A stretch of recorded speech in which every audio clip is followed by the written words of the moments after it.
The witness Jack the Ripper couldn't silence. Chapter 1. The Woman Who Should Be Dead. She came to Lehman Street Police Station at 23 minutes past 2 in the morning, and the desk constable almost turned her away. This was not cruelty on his part. It was the particular exhaustion of a man who had spent 6 weeks processing the human wreckage that the Whitechapel murders produced nightly. The false confessors, the hysterical neighbors, the drunk men with theories, the women convinced their lodgers were responsible, the journalists pretending to be witnesses, and the witnesses pretending to be journalists. By the 3rd week of October, 1888, Constable Reginald Doyle had developed an efficient triage system for late-night visitors to Lemon Street, and the young woman who appeared at his desk at 23 past 2 fit the profile of the category he had mentally labeled frightened and mistaken pale, trembling, a shawl held at her throat with both hands, eyes that had been doing too much looking at shadows. What stopped him turning her away was the blood, not a great quantity of it. A dark stain on the left cuff of her dress, partially obscured by the shawl, and a thinner line along the right side of her jaw that she had attempted to clean but had not fully succeeded in removing. Recent blood. The jawline suggested something that had grazed rather than cut, the kind of mark left when a blade passes extremely close to skin without quite meeting it. Doyle looked at the blood. Then he looked at her face properly for the first time. She was 24 or 25, dark-haired, with the particular kind of stillness that comes after extreme fright has burned itself out and left something harder in its place. She was not hysterical. She was not trembling in the way of someone who had imagined something.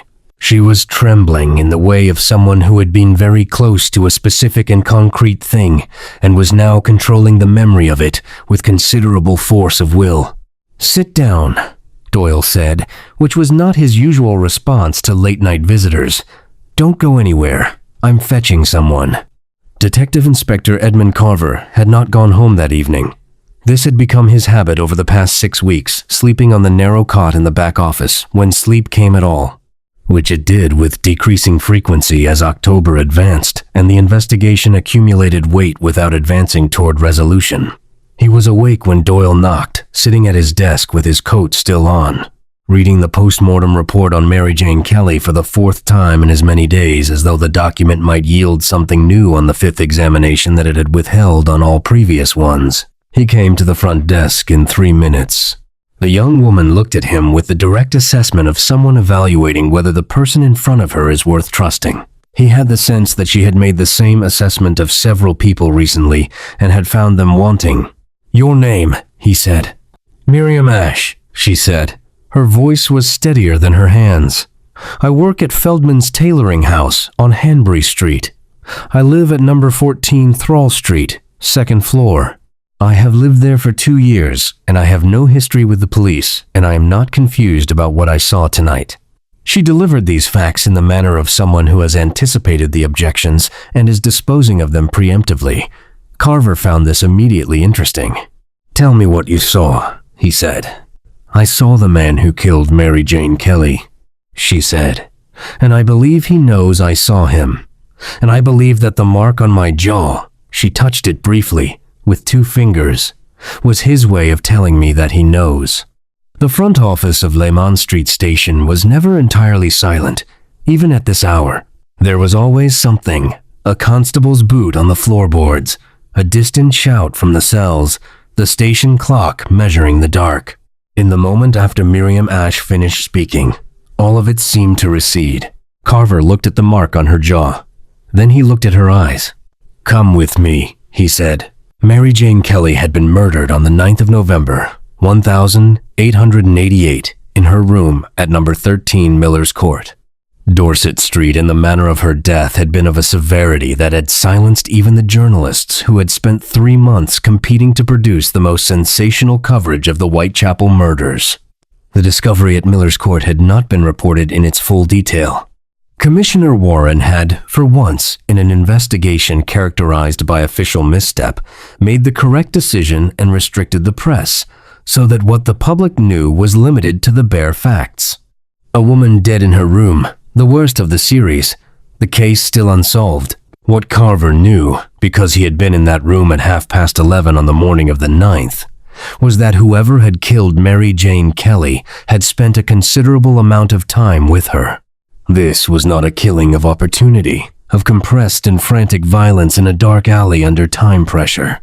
This was deliberate, sustained, and had required the killer to be present in Miller's Court for a period that Carver's best calculation placed at between 1 and 2 hours. Which meant he had entered and exited Miller's Court during hours when people were present in the immediate vicinity. Which meant there was a possibility, a real possibility, not the wishful thinking that had generated 47 false witnesses over the preceding weeks, that someone had seen him. They had put considerable effort into finding that person, and had failed. The residents of Miller's Court and the surrounding Dorset Street addresses had been interviewed exhaustively. Nothing useful had emerged. The fog that night had been dense. The hour had been late. The residents of Dorset Street had the particular instinct for unseeing that develops in people who have learned that seeing things in their neighborhood rarely produces good outcomes for the seer. Miriam Ashe had not lived on Dorset Street. She had not been in Miller's Court. She had, as she explained to Carver in the back office of Leman Street Station over the next hour and 20 minutes, been at a location that no one had thought to canvass, for a reason that no one had thought to ask about. She had been on the roof. The tailoring house where she worked occupied a building on Hanbury Street whose upper floors had been used for storage until 6 months ago, when the roof had been partially opened for ventilation during the summer to address a recurring damp problem in the ceiling below. The repair had been completed in September, but the roof hatch had been left unlocked, and Miriam Ashe, who suffered from a periodic insomnia that she managed by finding high places and looking at the city until her mind quieted, had discovered it in early October and had begun using it on sleepless nights. From the roof of Feldman's tailoring house, with the specific sight lines available on a clear or partially clear night, it was possible to see across a considerable stretch of the East End roofscape. It was not possible to see Miller's Court directly. The angle was wrong, the buildings between too high, but it was possible to see the junction of Dorset Street and Commercial Street. And it was possible to see a figure moving from that junction northward, at a pace, and at an hour that she had marked in her memory precisely because of the pace. Not hurrying, she said. Not the pace of a man who has done something and is running from it. The pace of a man who is completely certain that he will not be stopped. Walking as though the street belongs to him. Carver leaned forward slightly. Describe him. Tall, well-dressed, not extravagant, but quality. A dark coat, long, well cut. A hat, not a top hat, something with a lower brim. He carried something in his left hand. A bag of some kind, small enough to carry without effort, not large enough to attract attention. His face. I couldn't see his face from the roof. The angle was too steep, the hat too low. But she paused, and the pause was different from the ones that had preceded it, more weighted. He stopped. At the corner of Commercial Street, he stopped, and he looked up. The clock on Carver's office wall counted 3 seconds. He looked directly up at the roof where I was standing, Miriam said, for perhaps 5 seconds. I could not see his face clearly. Even then the light was wrong, the distance too great. But he looked up at me, and then he walked on, and I understood then that he had known I was there. He had been aware of me the entire time. Did you tell anyone that night? I went home. I lay awake. I told myself I had imagined it. I told myself for 12 days that I had imagined it, because the alternative that I had seen something real, and that he knew I had seen it, was not something I was prepared to carry to the police. Not with what I knew about what had happened to people who inserted themselves into this investigation. What changed tonight? Carver asked. She reached up and touched the mark on her jaw again, the same 2-finger gesture. He passed me on Thrall Street at midnight, she said. He was walking in the same direction I was walking. He came very close, close enough that I felt the air move as he passed. And then he leaned in, just for a moment, and I felt something cold against my jaw, and he said very quietly, barely above a whisper, "You were on the roof." The office was silent. And then he walked on, Miriam said. He didn't run. He didn't look back. He simply walked on. And I stood on Thrall Street, with blood on my jaw, and understood that he had allowed me to live, because killing me then would have been inconvenient, and that my continued existence was entirely a matter of his convenience. Carver set his pen down. The mark on her jaw was not a cut. It was the line left by a blade, held flat against skin, and drawn slowly along it, a demonstration rather than an attack. A message delivered in the only language the investigation had taught Whitechapel to understand. You were on the roof. He knew she had seen him. He knew she had seen him 12 days ago, and he had allowed 12 days to pass before making contact, which meant he had spent 12 days deciding what to do about Miriam Ash, and had arrived at a decision that was not death but something more complicated. "Why are you alive?" Carver said, and then immediately, "I apologize. That was..." "It's the correct question," Miriam said. "I've been asking it for the past 2 hours. I don't have an answer." She looked at him directly. "Do you?" He did not. Not yet. But the fact that she was sitting across from him, with a message carved in the skin of her jaw rather than a wound in her throat, was the most significant piece of information the Whitechapel investigation had produced in 6 weeks. Because it meant that whatever governed this man's decisions, whatever internal logic directed the killings and the pauses between them, and the choices he made about who died and who did not, that logic had a structure. It could be understood. It could be followed. He had not killed Miriam Ash because he wanted her alive. The question that would drive the next phase of the investigation, Carver understood. Sitting in his office at 3:20 in the morning with his pen on the desk and the post-mortem report on Mary Jane Kelly face down beneath it, was not who is he, but why does he want her alive? "You'll stay here tonight," Carver said. "There's a room at the back. We'll arrange proper accommodation tomorrow." "I'm not afraid of him," Miriam said. This was not bravado. It was a statement of fact, delivered with the slight surprise of someone who has checked for a feeling and found it absent. "I was, for the 2 hours between Thrall Street and this desk. But I think the fear burned itself out somewhere around Aldgate, and what replaced it is something I don't have a name for yet." "Anger," Carver said. She considered this. "Perhaps. It's useful," Carver said. "Hold on to it." He walked her to the back room and then returned to his office and sat for a long time in the particular silence of a man who has just received the piece of information that changes everything and is calculating, with considerable urgency, what it changes it into. "You were on the roof?" He had been there. He had been at a specific location at a specific time and had been seen partially, imperfectly, but seen. He had known he was seen. He had made a choice about the witness. And 12 days later, he had made contact with her not to eliminate her but to announce himself, to let her know that he knew. To Carver turned the word over carefully to introduce himself. He wanted a witness. He had chosen one. Why? Carver pulled a fresh page from his notebook and began writing, because the alternative was to sit in the dark thinking, and thinking without a pen in his hand had never served him as well as thinking that left a record.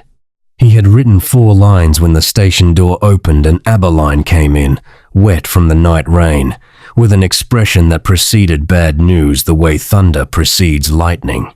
"There's been another one," Aberline said. Carver stood up. "Rose Millet," Aberline said. "Poplar. Strangled, they think different method entirely from the others."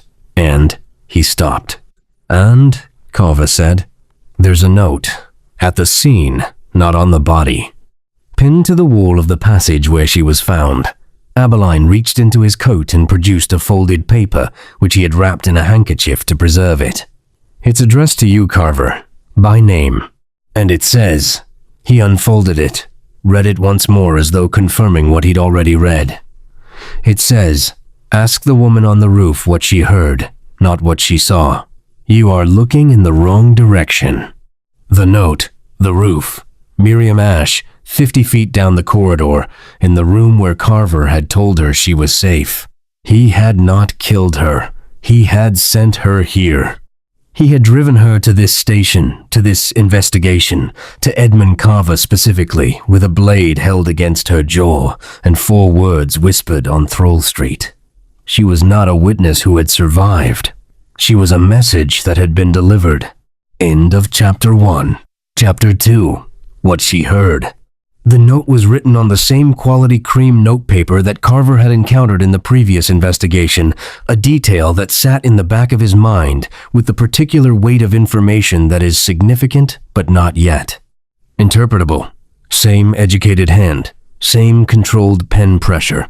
Same absence of any identifying mark beyond the message itself. Ask the woman on the roof what she heard, not what she saw. You are looking in the wrong direction. He read it 4 times before he returned to the back room. Miriam Ash was not asleep.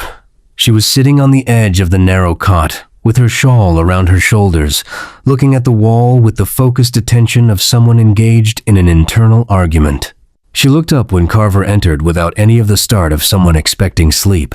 "There's been a murder tonight," Carver said. "In Poplar. A note was left at the scene, addressed to me." He paused. "It mentioned you." Something moved in her expression, not surprise, precisely, but the particular adjustment of someone who has suspected a thing and is now receiving confirmation. "He sent me here," she said. "It was not a question." "I believe so. He wanted me to tell you something." She looked at her hands. "And he couldn't simply write it himself, or didn't want to." She was quiet for a moment. "Which means whatever I know, whatever I can tell you, is more useful to him coming from me than from a note." It was a sharp observation, and it immediately reframed everything Carver had been thinking in the past 20 minutes. He sat down on the chair across from the cot. "The note says to ask what you heard," he said, "not what you saw." Miriam was very still. Then she closed her eyes briefly, the way a person closes their eyes when they are about to say something they have been not saying for some time. "There were 2 voices," she said, "on the street below when he stopped and looked up. I told you I saw him stop. What I did not tell you, what I convinced myself was too far away and too distorted by the wind to be reliable, was that he spoke to someone beside him. Someone I could not see because the angle put them in the shadow of the building directly below me. 2 people, Carver said. 2 voices.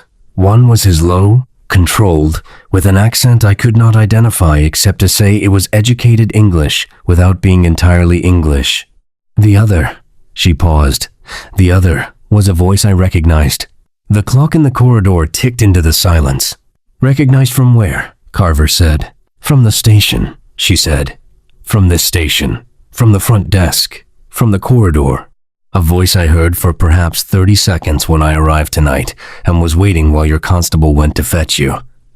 She looked at him with an expression that was not accusation, but was very close to it. "Inspector Carver, one of the 2 people standing below my roof on the night Mary Jane Kelly died was someone who works in this building." The implications arranged themselves in Carver's mind with the systematic precision of a man who has trained himself to think rather than react, and who is currently finding that training more difficult to apply than usual. A voice recognized from inside Lehman Street Station. A corrupted investigation. A note addressed to him personally, directing him to extract exactly this information from a witness who had been deliberately sent to him. And Miriam Ash, who was either the most important witness he had encountered in 6 weeks, or the most sophisticated piece of misdirection ever deployed against a Scotland Yard investigation. He held both possibilities simultaneously, because to collapse them prematurely in either direction would be the kind of error that closed cases incorrectly. "You said you heard the voice briefly when you arrived," Carver said carefully. 30 seconds, you estimated. Less, perhaps. A voice heard in an outdoor setting 12 days ago, from a rooftop, in fog, compared to a voice heard briefly in a corridor tonight. You understand that this identification would not survive a legal challenge. I understand that completely. Miriam said, with the steadiness of someone who has already had this argument with herself. I am not claiming certainty. I am claiming that the two voices share enough characteristics, the rhythm, a specific quality in the vowels that I cannot dismiss the possibility. And given the note tonight, I think dismissing possibilities is a luxury the investigation cannot afford. She was right. He did not say so immediately, because immediate agreement had a way of distorting witness accounts in subtle ways. But she was right. Tell me everything you remember about the second voice, he said.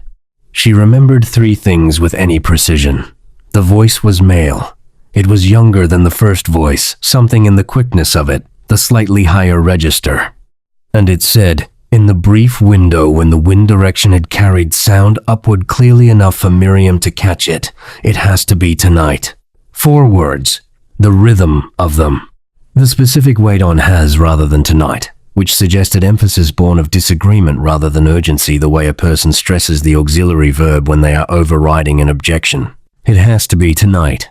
Someone had argued, or was perceived to have argued, against that night, and someone else, the younger, quicker voice, had insisted. Carver wrote this down and underlined it twice. 2 people on the street below Miriam Ash's roof on the night of the 9th of November. One of them, she believed, connected to this station, both of them aware of her presence above. Both of them making a decision, that night, about what to do with a witness on a roof. They had decided to let her live. The question Carver had asked himself an hour ago, why does he want her alive, had just acquired a new dimension. Because he was not singular. There were 2 of them. And whatever their reasons for keeping Miriam Ash living, those reasons were shared between 2 people whose relationship to each other was entirely unclear. He sent for Aberline at 4 o'clock and briefed him in the corridor, out of Miriam's hearing, in the compressed language of 2 detectives who have worked together long enough to communicate efficiently. Aberline's response was a silence that lasted approximately 8 seconds. For Aberline, who was not a man given to extended silence, this was significant. She's saying there's a source inside the station, Aberline said. She's saying she recognized a voice. She is not saying police. She is saying someone in this building. The distinction is critical, Carver said. This building houses the station. It also houses offices used by the Vigilance Committee on Tuesdays and Thursdays, legal representatives who have been in and out throughout the investigation, 2 journalists who have been granted limited access, the police surgeon who attends 3 times weekly, and the various civilian witnesses who have spent time in these corridors over the past 6 weeks. Aberline processed this. That's a considerable number of people. Yes, which is why I need you to do something that is going to seem disproportionate until I explain why. Tell me. I need you to find me a list of every non-police individual who has had access to this building since the 1st of October, Carver said. And I need you to find it without telling anyone in this building what you're looking for or why. Aberline looked at him steadily. You think it's one person? I think it may be 2 people working in concert, Carver said. One of whom has been using access to this investigation to our evidence, our movements, our decisions to ensure that the investigation never reaches the correct conclusion. And the other? The other is the one who kills, Carver said. And the one who killed tonight is either not the same person who has been killing since August, or the murders are coordinated between 2 individuals who are not acting independently. He watched Aberline absorb this. The Whitechapel investigation had proceeded on the foundational assumption of a single killer. Everything, the profile, the geographical pattern, the method analysis, the witness canvassing had been built on that assumption. If that assumption was wrong, the structure built on it was not merely incomplete, but actively misleading. If it's 2, Aberline said slowly, then some of what we identified as the work of one man may be the work of the other, yes. Meaning the method differences between some of the killings, the ones that never quite fit the pattern, may not be method variations within a single killer's progression. Carver said, they may be 2 different people operating in the same geography during the same period for reasons that may or may not be shared. The corridor was very quiet. Somewhere in the cells, a man was singing softly to himself, something tuneless and almost soothing in its tunelessness. "Who sent her here?" Aberline said. "If there are two, which one sent her?" "The one who wants to be found," Carver said. "The one who left a note with the address on it and a message saying look in the right direction. The one who put a blade against her jaw as a demonstration rather than a killing." He picked up the note in its handkerchief. "This man is not trying to evade capture. He is trying to direct capture towards something specific. He wants us to investigate the other one." "They've fallen out," Aberline said. "Or one of them has decided that the arrangement has run its course and is using the investigation as a mechanism for ending it." Carver folded the handkerchief carefully. "Which means the one inside this station, the voice on the street, is in considerably more danger than he knows." Dr. George Bagster Phillips arrived at Leman Street Station at 6:30 as the November dawn made its grey and reluctant appearance over the Whitechapel rooftops. He had been at the Poplar scene and had the expression of a man for whom murder scenes have become a form of commuting, a horror so regular that it had acquired the character of routine, which was its own particular horror. He examined the mark on Miriam Ash's jaw with a hand lens and a thoroughness that she tolerated with composure. "A blade," he said. "Very sharp, very narrow, held flat rather than edge-on. Drawn from approximately here," he indicated, without touching, "to here, at a controlled and uniform pressure." He straightened. "Whoever held that blade had excellent manual control. The mark is almost geometrically consistent across its entire length." "Surgical control," Carver said. "That word covers a significant range of people," Phillips said carefully. He had learned caution about this particular inference over the previous months. A skilled craftsman, a watchmaker, a leather worker, a tailor might demonstrate comparable precision. However, he paused, in the manner of a man adding a qualification he would prefer not to add. The specific angle of the mark suggests the blade was held in a particular grip that is, I will say, more consistent with surgical training than with craft work. Miriam had been listening to this from the cot. "He was very calm," she said.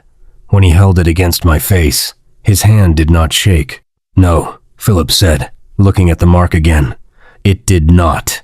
Carver walked Phillips to the door and spoke to him quietly in the corridor. "The Poplar victim, Rose Milet. What can you tell me that won't be in the formal report for 3 days?" Phillips considered this. "Strangulation. A ligature, I believe, though the mark is unusual narrower than a rope, more consistent with something like a cord or a heavy thread." "Precise placement." He met Carver's eyes. "Not consistent, in my preliminary assessment, with the method of the previous canonical victims." "A different hand," Carver said. "I am not yet prepared to state that formally." "Informally." Phillips was quiet for a moment. "Informally, Inspector, I would say that the body at Poplar and the bodies at Bucks Row, Hanbury Street, Burner Street, Mitre Square, and Miller's Court were not produced by the same method or, in my clinical judgment, by the same physical technique. Whether they were produced by the same person using different methods or by different people," he shook his head. "That is your domain.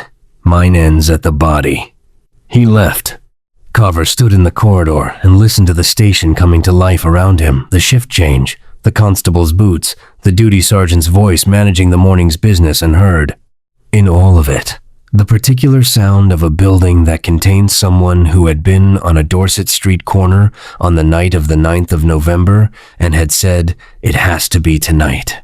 Someone in this building. Someone whose voice had a specific rhythm and a specific quality in the vowels. Someone who, as of this morning, did not know that a woman on a Thrall Street rooftop had heard 4 of their words and carried them to Edmund Carver. He returned to the back room. Miriam Ash was standing at the small window, looking out at the gray November morning. She had the posture of someone who has made a decision in the night and is living with the weight of it. "You said he wanted you to tell me what you heard," Carver said. You've told me. What do you think he wants to happen next? She turned from the window. I think he wants you to find the person whose voice I heard. I think that is the entire purpose of everything he has done since the 9th of November. She paused. And I think he has been very careful to ensure that the only person who can identify that voice is me, which makes you the only witness he couldn't silence, she said, because he chose not to. The morning light through the small window was thin and gray and entirely insufficient, as November light in Whitechapel always was. Outside, the city was beginning its day carts, voices, the distant percussion of the early market. Somewhere in that city, two men were moving through the morning, with full knowledge of what had happened the previous night and what would follow. One of them had sent a woman to Lemon Street Station with a message cut into her jaw. The other had said 4 words on a foggy street and did not yet know they had been heard. I need you to do something, Carver said, and I need you to do it without showing any sign that you are doing it deliberately. I need you to walk through this building with a constable. For safety, I will arrange a reason and listen. Simply listen to every voice you encounter. Miriam looked at him for a moment. And when I hear it, don't react, Carver said. Not a single change in your face, your pace, your breathing. Look at something else entirely. And then, when you are alone with me, tell me. You think he's here now? This morning? I think, Carver said, that someone who has had access to this investigation's internal workings has been coming here regularly for weeks. And I think that if they have any suspicion that last night's events are being connected to their presence here, they will stop coming, which means this morning may be the only opportunity, Miriam said. Yes. She straightened the shawl at her throat with the particular gesture he had already come to recognize as her preparation for something. Then let us not waste it, she said. They went out together into the corridor, and the station's morning noise enveloped them, and Miriam Ashe walked through it with her face entirely composed and her ears entirely open, and Carver walked beside her and watched every door and listened to every sound and thought about a blade held with surgical precision against a young woman's jaw and the 4 words that had risen through fog from a Dorset street. Corner on the worst night Whitechapel had yet endured. It has to be tonight. In the 3rd corridor, near the evidence room, Miriam's pace did not change. Her face did not change. She looked, with apparent casual interest, at a water stain on the wall to her left. But her right hand, hanging at her side, closed very slowly into a fist. Carver did not look at what she had heard. He kept his eyes forward and kept walking. But his left hand, in his coat pocket, had stopped its habitual trembling entirely. End of Chapter 2. Chapter 3. The Voice in the Corridor. The hand that had closed into a fist at her side belonged to a woman with considerable self-control, and she did not open it or indicate its significance until they had passed through 2 more corridors, descended a half staircase, and arrived in the small courtyard at the rear of the building where the constables took their morning air and where the sound from inside was sufficiently buffered to permit a private conversation. Tell me, Carver said. The man coming out of the room with the green door, Miriam said. She was looking at the courtyard wall with the focused attention of someone examining brickwork. The room on the left as we came through the 3rd corridor. The room with the green door was the Evidence Liaison Office, a small room used primarily for the transfer and documentation of evidence materials between Lemon Street and the central office at Scotland Yard. It was not a room assigned to any particular officer, but it was a room that had been used, over the past 6 weeks, by a rotating series of personnel with different roles in the investigation. The man coming out, Carver said. Describe him without looking back. Medium height. Brown coat, not a uniform. He carried a leather satchel over his left shoulder. He was perhaps 35. He had a beard trimmed short, light brown. He was moving quickly, but not urgently, the pace of someone with a specific destination and a specific time to reach it. She had registered all of this in the 2 seconds of a corridor passing. Carver filed each detail. His voice, he said. You heard it just now, as you passed the door. What was he saying? He was speaking to someone inside the room. I heard only a few words as we passed. Already been logged. It cannot be moved without, and then we were past. She turned from the wall and looked at Carver directly. It was him. The rhythm, the vowels, the same specific quality I told you about. I am certain. Certain. As certain as I can be. Yes. Carver looked at the courtyard and thought with some rapidity. The Evidence Liaison Office. A man in a brown coat with a leather satchel moving between that room and an unknown destination.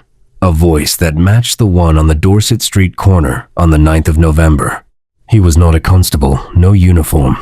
He might be an officer in plain clothes, but the satchel suggested a professional function that was not purely investigative. A medical man carrying samples. A legal representative accessing case files. A journalist, but the journalists with station access had been restricted to the front room since early October. And this possibility arrived with the particular weight of something that explains too many things simultaneously, a civilian consultant. Someone brought into the investigation in an official but non-police capacity, with legitimate access to evidence materials, who moved through the building without attracting attention because their presence was expected and documented. Stay here, Carver said. Do not go back inside without me. He went back up the half staircase at a pace that was not quite a run. The Evidence Liaison Office was empty when he reached it. The man in the brown coat was gone. The officer on duty inside Constable Marsh, 22 years old, and currently the least experienced person Carver could imagine wanting in this specific role, looked up from his ledger with the startled expression of someone who has spent a quiet morning and unexpectedly received an inspector. The man who just left this room, Carver said. Who was he? Marsh blinked. Mr. Hartley, sir. He comes in most mornings. He's been authorized since he checked the ledger, the 14th of October. Listed as a forensic document consultant. He assists with the handwriting analysis. The handwriting analysis. Every letter received by the investigation, every letter purportedly from the killer, every anonymous note, every item of correspondence that might be connected to the case passed through the handwriting analysis process. And the handwriting analyst had access not merely to the letters themselves, but to the investigative notes that accompanied them, the assessments of their significance, the theories about their origins. He had access to everything. Is there a full name? Carver said. Marsh consulted the ledger.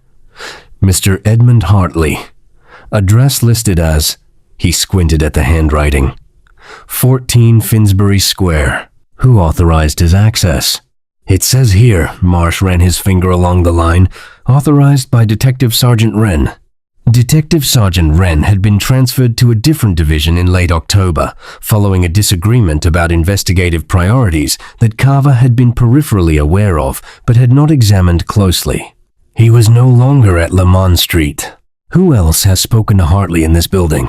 Carver asked. Marsh thought. He usually comes in early. He takes the relevant materials, makes his notes, returns the materials. He's very regular. Very, the constable searched for the word. Methodical. Methodical. The same word Carver would use for the arrangement of a note at a murder scene, for the precise placement of a blade against a jaw, for the deliberate construction of a 12-day gap between an observation and a response. If he returns tomorrow, Carver said, send for me immediately. Do not tell him I was asking for him.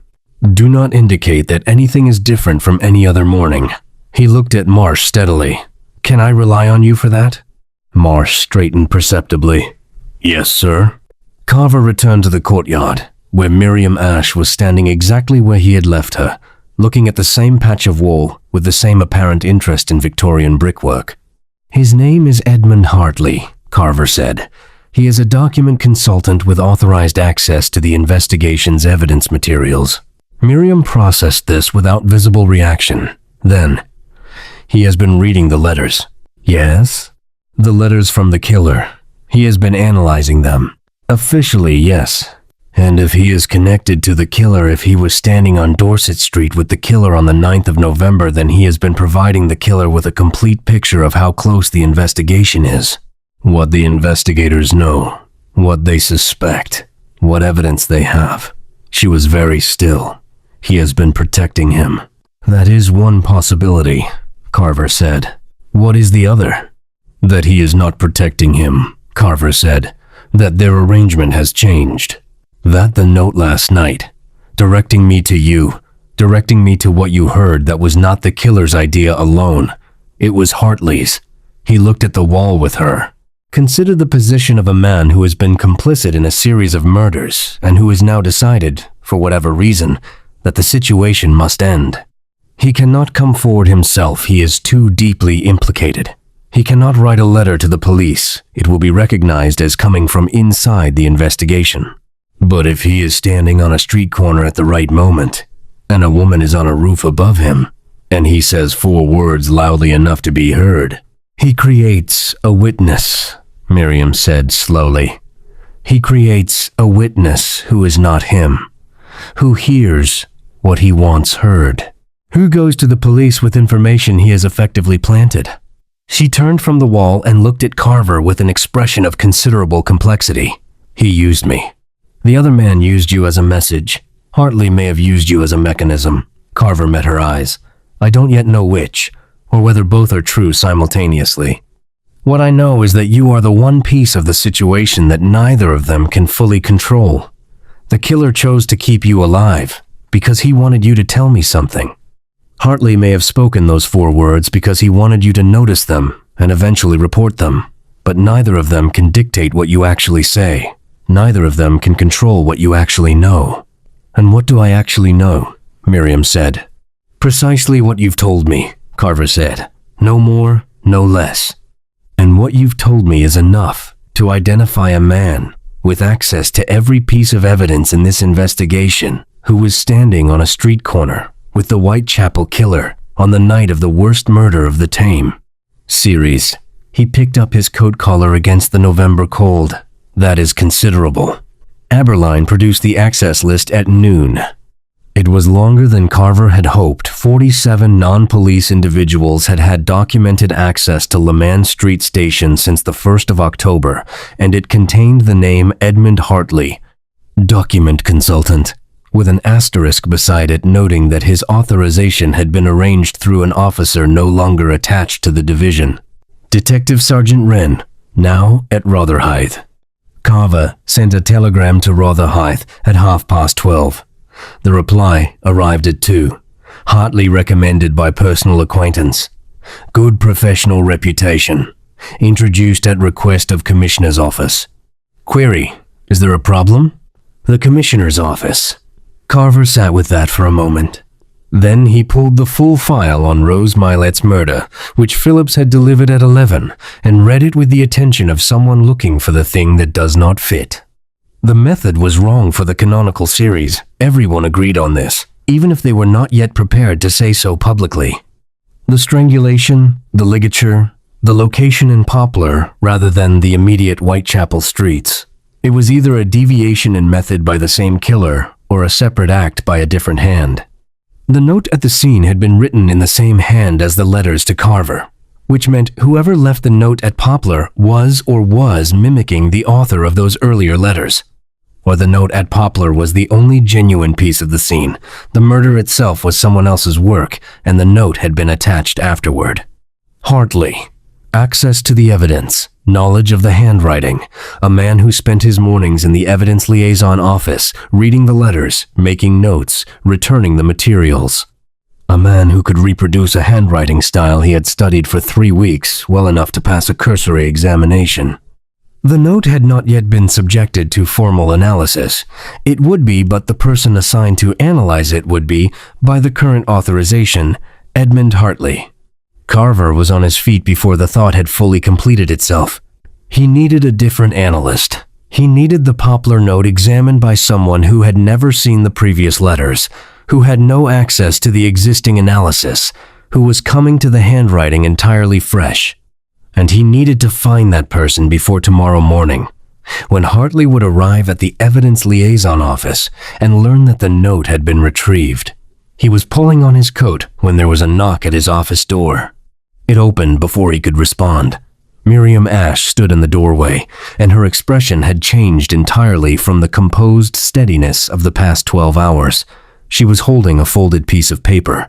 "This was pushed under the door of the room where I've been staying," she said. "Just now, the constable outside says he saw no one."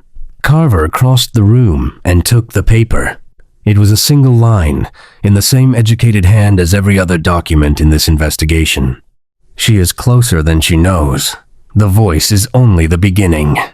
Ask her what Hartley said to her on Thrall Street before he sent her to you." Carver read it twice. Then, he looked up at Miriam Ashe. "He said something to you on Thrall Street," Carver said, "before the blade. Something you haven't told me." Her composure fractured not entirely, but enough to be visible. The fracture of someone who has been holding a thing with great care and has just been told that the thing is already known. "He said two things," she said. "The blade came second. The first," she stopped. "The first was a name. He said, when you speak to Carver, ask him about a man named..." She said the name. Carver's pen dropped from his hand.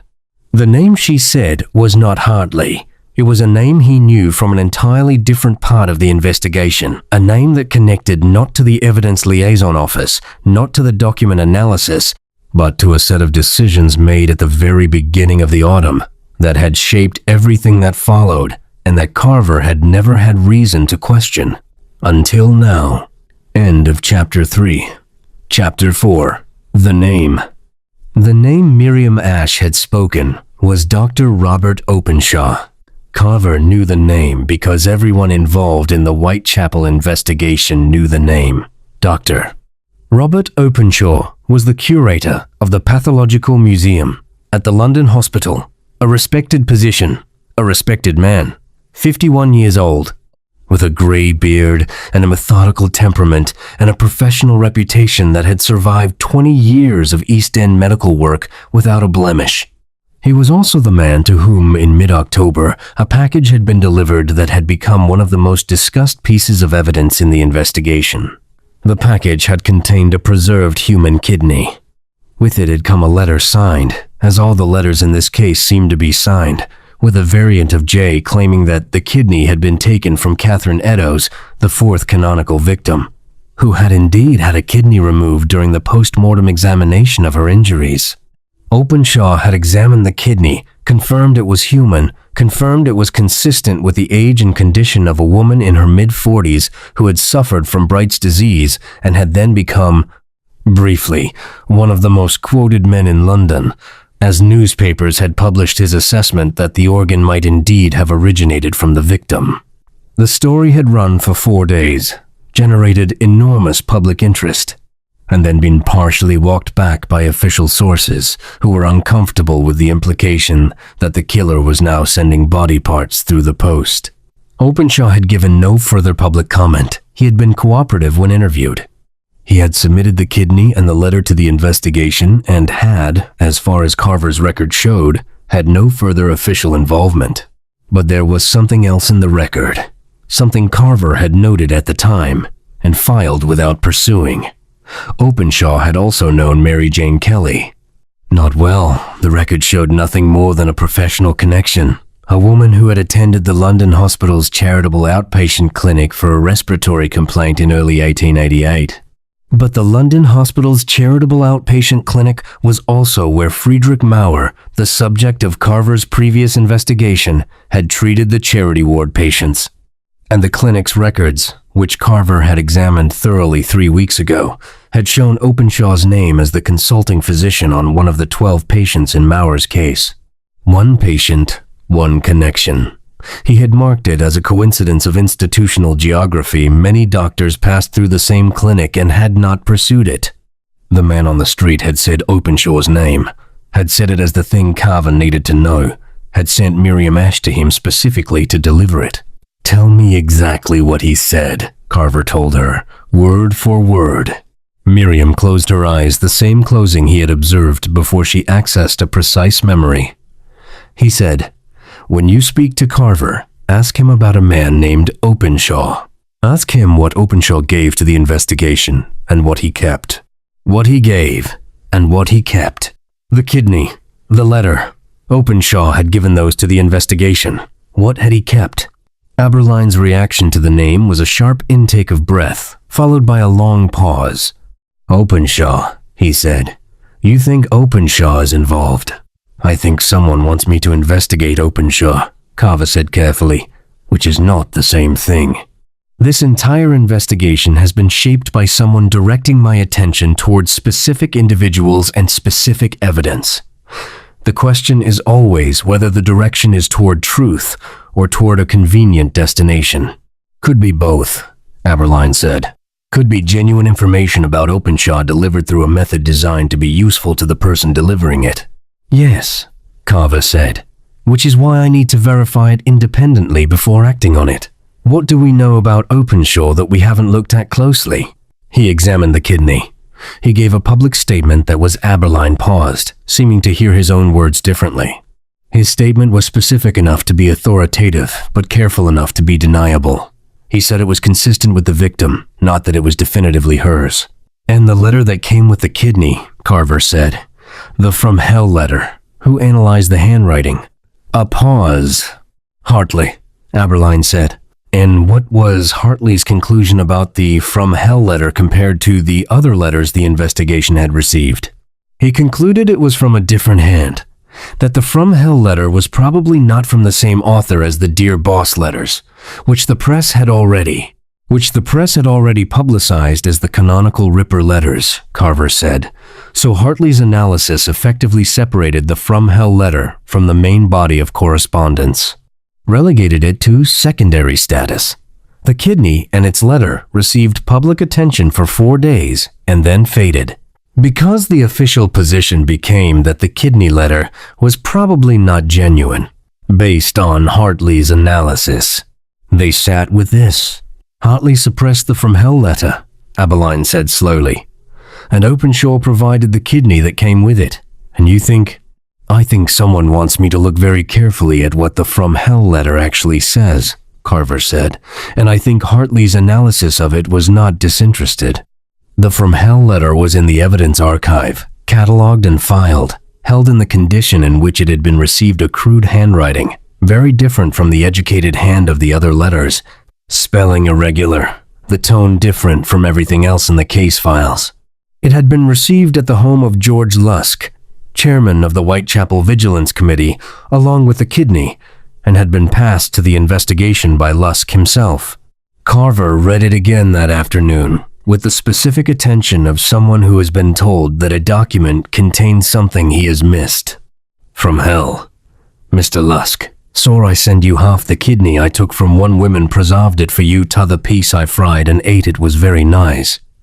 I may send you the bloody niff that took it out if you only wart a while longer. Signed, Catch Me When You Can, Mr. Lusk. He had read it before. He had noted the deliberate crudeness of the spelling, which Hartley had argued suggested a poorly educated author distinct from the educated author of the other letters. He had noted the specific claim about the kidney half sent, half eaten. What he had not previously noted, because he had been reading it as a letter rather than as a document, was the line buried in the middle. I may send you the bloody niff that took it out if you only wart a while longer.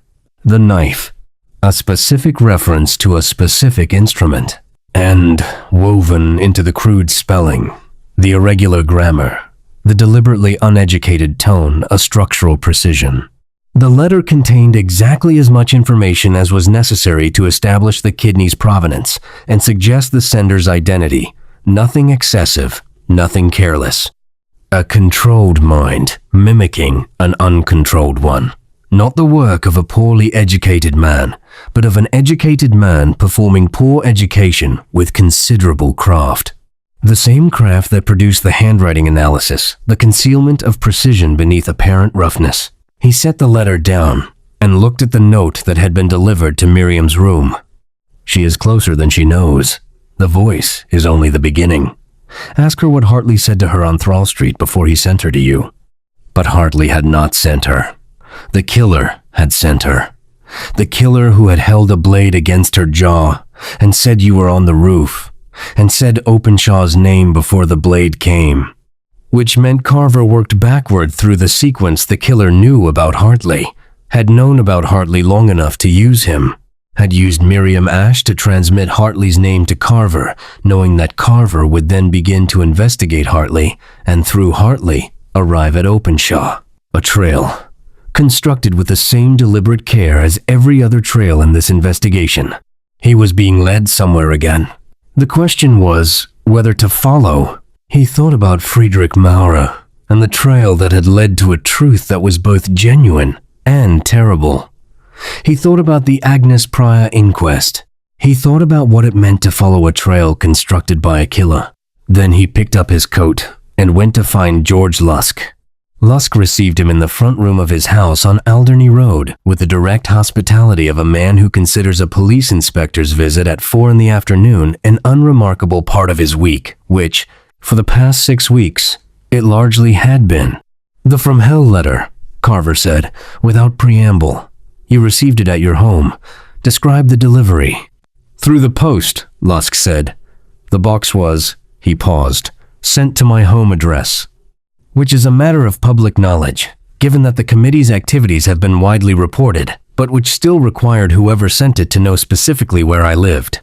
"Did you know Dr. Openshaw before he examined the kidney?" "I knew of him. The hospital's pathology department. We had corresponded on one occasion about the committee's activities. He'd offered the hospital's assistance if specimens were ever recovered." Lusk's expression shifted. "Which they eventually were. He had offered assistance in advance," Carver said, "before any physical evidence had been recovered. It seemed like professional thoroughness at the time." Lusk was quiet for a moment. "It seems less straightforwardly so now." "One more question," Carver said.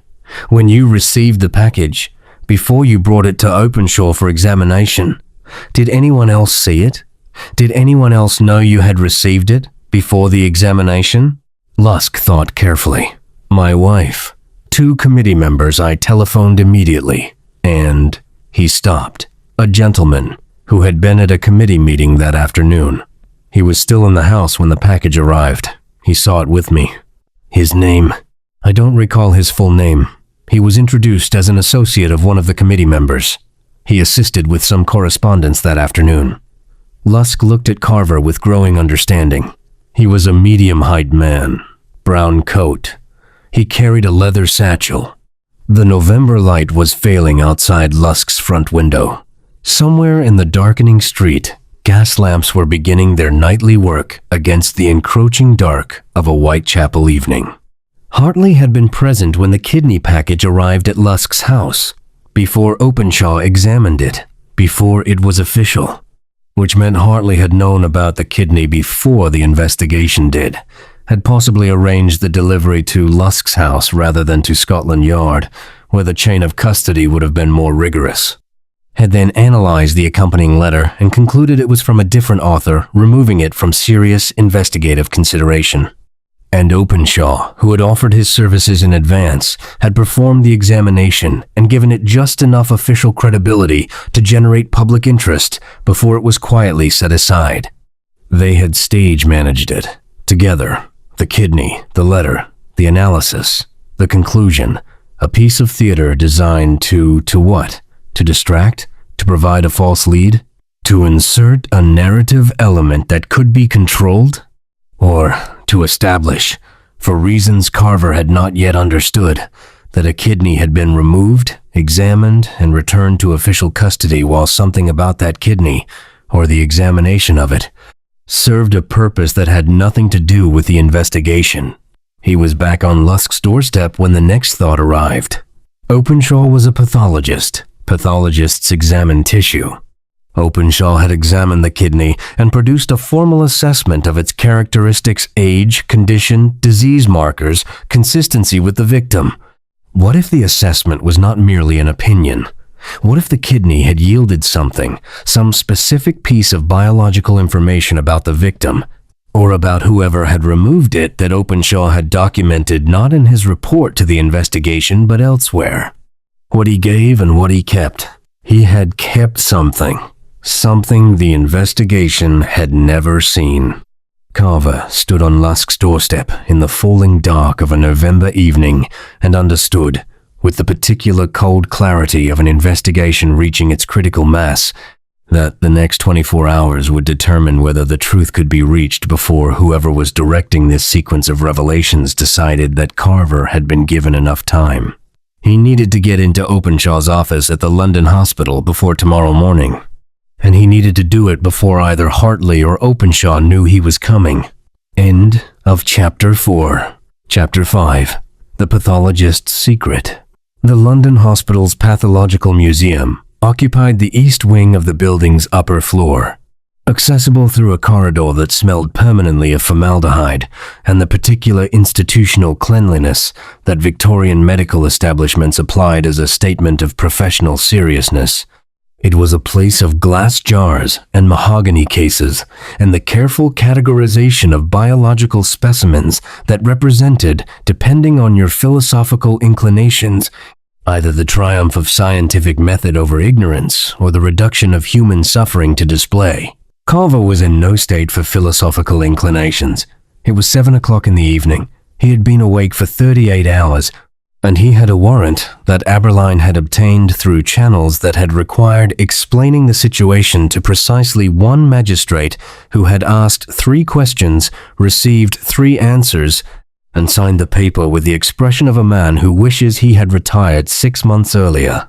The night curator, a young man named Fellows who was reading a novel at his desk and had clearly been expecting a quiet evening, received Carver and 2 constables with appropriate alarm and appropriate cooperation. He unlocked Openshaw's private office without argument, which Carver noted approvingly, and retreated to the corridor to pretend to be elsewhere. The office was a working pathologist's space, dense with papers, specimens, notebooks organized in a system that made sense to its owner, and the accumulated material of 20 years' professional inquiry. Carver did not try to search it systematically. That was a project for daylight and multiple officers. He was looking for something specific, and the specificity was his only advantage in terms of time. What he kept. Openshaw had received the kidney. He had examined it and produced a formal report. He had also, as every competent pathologist would, made his own working notes during the examination notes that preceded the formal report, that contained the raw observations from which the formal conclusions were drawn. Working notes were not typically submitted to investigations. They were the pathologist's own record, held privately, considered professional working documents rather than official evidence. If Openshaw had observed something during the kidney examination that he had then omitted from his formal report, that something would be in the working notes. The notes were in a leather journal, navy blue, on the second shelf above the desk, between a volume on nephritis and a bound collection of case studies from 1882. Carver found it in 11 minutes by the systematic method of examining every shelf from left to right at eye level before moving up or down. He sat at the desk and opened it. The kidney examination notes occupied 6 pages. The first 4 pages matched the formal report almost exactly: the measurements, the color, the consistency, the tissue condition, the evidence of Bright's disease. Carver read them quickly, looking for divergence. It came on the 5th page. In the formal report, Openshaw had noted the kidney as consistent with a woman in her mid-40s. In the working notes, page 5, after a line drawn across the page, the mark of a man separating official from unofficial, he had written, "Additional observation not for formal record. Examination under lens reveals residual traces of surgical instrument contact at the point of severance inconsistent with a common knife or butcher's tool. The excision shows characteristics consistent with a small, very sharp surgical blade. Specifically, the angle of severance and the clean tissue plane suggestive of medical training or surgical experience rather than opportunistic cutting. Compare. Procedure performed with confidence by someone familiar with renal anatomy. And below this, a single underlined line. Same instrument characteristics as C. E. Postmortem findings per Phillips. C. Private correspondence November 3rd.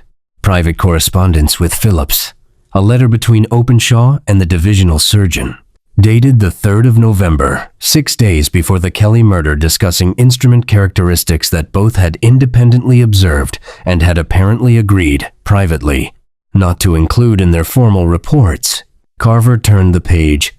The 6th page was blank, except for a name and an address, written in Openshaw's careful hand at the top, and below it, a date, the 7th of November. The address was 14 Finsbury Square. Edmund Hartley's address. And below that, in a different ink written later, clearly, at a different time, 4 words that Openshaw had apparently added to the note as a record or a reminder or a self-accusation. Carver could not determine which. I should not have. He was back at Lemon Street Station by 9 o'clock with the journal under his arm, and the specific sensation of a case crystallizing around a core that was simultaneously clearer and more troubling than he had anticipated. Openshaw had made an observation during the kidney examination that directly implicated medical training in the murders. He had shared this observation with Phillips privately. Both men had omitted it from their formal reports, and Openshaw had then been in contact with Hartley, the man in the evidence room, the man on the Dorset Street corner 2 days before the Kelly murder. I should not have. Should not have what? Should not have kept the observation from the formal record? Should not have contacted Hartley? Should not have gone to the Finsbury Square address, perhaps? And done something there that had placed him in a position where regret was the only remaining response? Aberline read the journal page with his face entirely still. When he finished, he set it on the desk and looked at the wall for a moment. Phillips knew, he said. Phillips observed the same instrument characteristics independently and communicated them to Openshaw in private correspondence rather than official channels. He kept it from us. He kept the specific surgical inference from the formal record, Carver said. I need to decide whether this is professional caution, not wanting to make a public claim about surgical training without more evidence, or something more deliberate. Given what else you've found tonight, I'm not concluding anything about Phillips yet, Carver said firmly. One step at a time. What I know for certain is that Openshaw and Hartley met 2 days before the Kelly murder. I know that Hartley was present when the kidney package arrived at Lusk's house. I know that Hartley's handwriting analysis suppressed the From Hell letter's significance. And I know that someone sent Miriam Ashe to this station with Openshaw's name on their lips and a blade's mark on their jaw.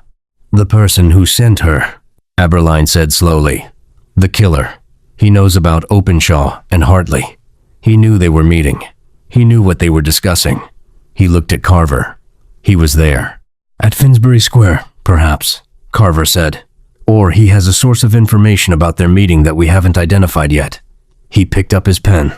Or, and this is the possibility that has been bothering me since this morning, he was invited. Silence. He was invited to the Finsbury Square meeting, Carver said. All 3 of them, together. Openshaw, Hartley, and the man who has been killing women in Whitechapel since August. A meeting at Hartley's address on the 7th of November to discuss what? To coordinate? To manage? To decide whether the investigation was getting close enough to require action? The Kelly murder was 2 days later, Aberline said. And it was the most extreme of the series, the most time-consuming, the most, Carver paused over the word, decisive, as though whoever performed it had been given permission, or had reached the end of a constraint, or had been given a specific task. Task, Aberline said. You think Kelly was targeted specifically? I think the meeting on the 7th of November resulted in a decision that was executed on the 9th, Carver said. And I think one of the 3 men at that meeting has since decided he wants out. Wants the whole thing exposed. Wants to use me to expose it. He looked at the journal page. And I think the word I should not have is the beginning of Openshaw's realization of what the meeting's consequences would be. A knock at the door. The constable from the front desk, not Doyle this time, but his replacement for the evening shift. Inspector, there's a telegram from Rotherhithe. Urgent. He took it. Read it. Read it again. It was from Detective Sergeant Wren, the officer who had arranged Hartley's access to the investigation.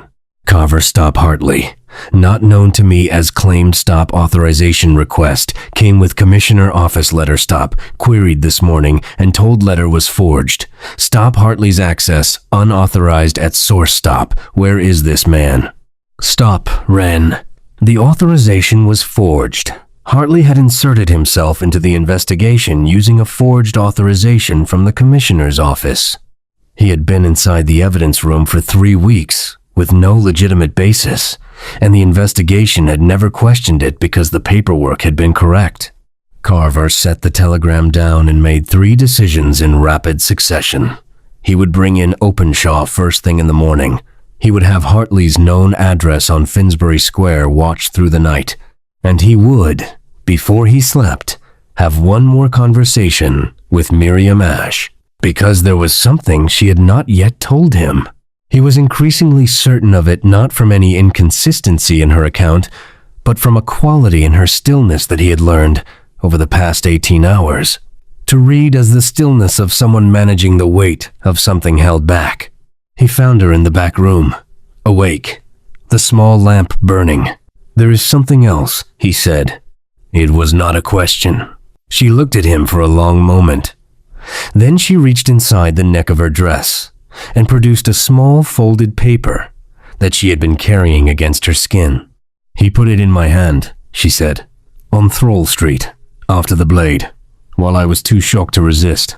A paper, folded small. He pressed it into my palm and closed my fingers over it." She held it out to Carver. "I was afraid to show it to you earlier. I was afraid of what it meant." Carver unfolded the paper. It was a list of 4 names.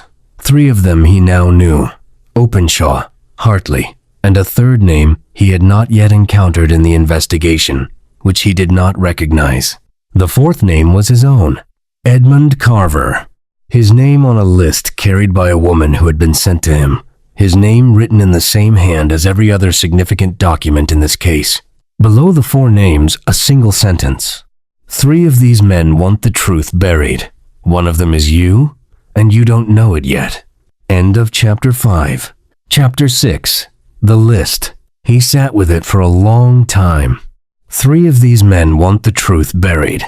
One of them is you, and you don't know it yet. The statement was precise enough to be specific and ambiguous enough to be devastating. It could mean that Carver was unknowingly serving someone else's interests through his investigation, that his decisions, his evidence handling, his conclusions, had been shaped by information he'd received from a compromised source in ways he hadn't recognized. It could mean that he had access to information he hadn't properly examined because someone had directed his attention away from it. It could mean, in its most literal reading, that Carver himself was connected to something he had no conscious knowledge of. He thought about the previous investigation, about Friedrich Maurer, who had sent him letters and guided him toward a truth. He thought about how that had felt the sensation of following a trail someone else had laid. He thought about the fact that he had been correct to follow it, and that the truth at the end had been genuine, and that being guided did not necessarily mean being deceived. But it could. He set the paper face down on the desk and looked at the ceiling. The 3rd name on the list was one he needed to identify.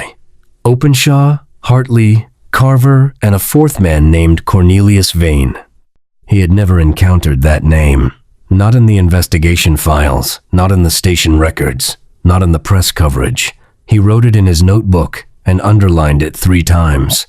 Then he picked up the paper again and looked at his own name. Written in the hand of a killer who had been directing this investigation for how long?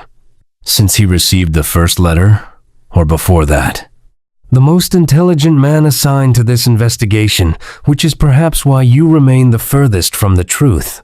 The previous letter from Maurer's case had said exactly that. He had thought, at the time, that it referred to the distance between him and the correct suspect. What if it had meant something else? What if the furthest from the truth had meant the furthest from understanding his own position within the case? He had been used before. He had not known it until it was almost too late. He had found the truth eventually, but at a cost that he still carried. Was this the same pattern? A different killer, a different trail, the same mechanism of a directed investigation? He needed independent verification of everything he'd found in the past 24 hours. Independently, meaning by someone whose judgment was not connected to this station, this investigation, or any of the 4 names on the list. He thought of one person. Clarence Holt was at home on the 11th of November, which was unusual. The journalist's natural habitat was not domestic, and finding him there at 10 at night was the kind of coincidence that Carver had learned to distrust. He looked at Carver on the doorstep with the expression of someone who has been expecting a knock but is surprised by the specific person delivering it. "You look terrible," Holt said. "I need your archive," Carver said. "Specifically, anything you have on a man named Cornelius Vane." Something moved in Holt's expression. Not recognition. Exactly something more complicated than that. "Come in," he said. The archive was in Holt's study, organized with the meticulous system of a journalist who has been filing information for 20 years against the possibility that it might eventually be relevant to something. Holt knew his own system, and he found the relevant material in 4 minutes. He laid it on the desk without speaking. Cornelius Vane, age 47, barrister, Lincoln's Inn, specialist in coronial proceedings, specifically inquest law. He had appeared as legal representative for institutional interests in no fewer than 6 major coronial proceedings over the past decade, in 5 of which the inquest verdict had favored the institution rather than any finding of external responsibility. He was also, according to the Standard's notes from a piece Holt had written in 1885 about the legal management of industrial deaths, the personal legal representative of the London Hospital, the London Hospital's barrister, connected to Openshaw through the hospital, and on a list with Hartley, Carver, and Openshaw, in the hand of a man who had been killing women in Whitechapel for 3 months. He managed the Agnes Pryor inquest delays, Carver said, to himself as much as to Holt, last year. Agnes Pryor, Holt said. He was very still. Maurer's patient. Yes. And Vane is on the list with you and Openshaw and Hartley. Yes. Carver. Holt's voice was careful. Is this the same case? Is what has been happening since August connected to what Maurer did last year? Carver looked at the file on Vane. He thought about the 12 charity patients. He thought about Openshaw's private note, same instrument characteristics as CE. Post-mortem findings connecting this autumn's crimes to the kind of surgical technique that Maurer had possessed. He thought about Friedrich Maurer in Broadmoor, whose real name was on the public record. Maurer wanted Agnes Pryor's inquest to reach a different verdict, Carver said slowly. The inquest concluded on the 14th of October. The verdict attributed contributing responsibility to systemic failures in charitable medical provision. Vane represented the hospital. The verdict did not fully satisfy either side. And since the 14th of October, Holt said, 2 further murders have occurred, the Kelly murder and the Milet murder. The Kelly murder is the 9th of November. The Milet murder is the night before last. Carver looked at the archive. Maurer is in Broadmoor. He has been since the 2nd of November. So these aren't Maurer's crimes. No, but they connect to his case. They connect to the hospital, to Openshaw, to a system, an institutional apparatus for managing legal liability around charitable medical care that Maurer exposed last month, and that did not change simply because an inquest produced a qualified verdict. Holt set his pen down. Someone is continuing, he said. Someone who knew about Maurer's case, who knew about the 12 patients, who has, for reasons I don't yet understand, decided that the autumn's conclusion was insufficient. Someone who knew about the specific surgical characteristics that connected Maurer's technique to the current crimes, Carver said. Someone who had access to Openshaw's private observation about the kidney examination. Someone who could move through the investigation's evidence records without detection. Hartley, Holt said. Hartley is the mechanism, Carver said. He is the access point, the evidence controller, the forged authorization, the suppressed letter analysis. But Hartley is not the killer. Miriam Ashe saw a tall man on the Dorset Street corner. Hartley is medium height. The voice on the roof, the controlled, educated voice with the continental undertone, was not Hartley's voice.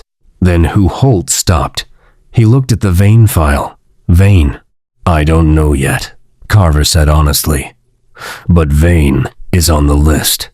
Vane managed the inquest delays. Vane knows the hospital's liability position better than anyone. And if someone were using the murders as a mechanism to force institutional accountability in the same way Maurer did, if someone were constructing a case through criminal acts, that would generate an investigation that would in turn expose the hospital's conduct. Vane's presence on a list with Hartley and Openshaw suggests that whoever is constructing this situation understands the legal architecture of the hospital's position intimately. A barrister, Holt said. Or someone who studied law, Carver said. Or someone who had access to Vane's case files. He was almost there. He could feel it, the specific sensation of an investigation approaching its resolution, where the remaining unknowns are few enough to be named and the connections between known elements are dense enough to be mapped. One name he did not yet have. One voice Miriam had heard in the corridor and identified but not characterized beyond the basic physical description. One figure on a Dorset Street corner in the fog. He needed to find Cornelius Vane. Vane's chambers at Lincoln's Inn were dark when Carver arrived, which he had expected at 11 at night. He did not go to the chambers.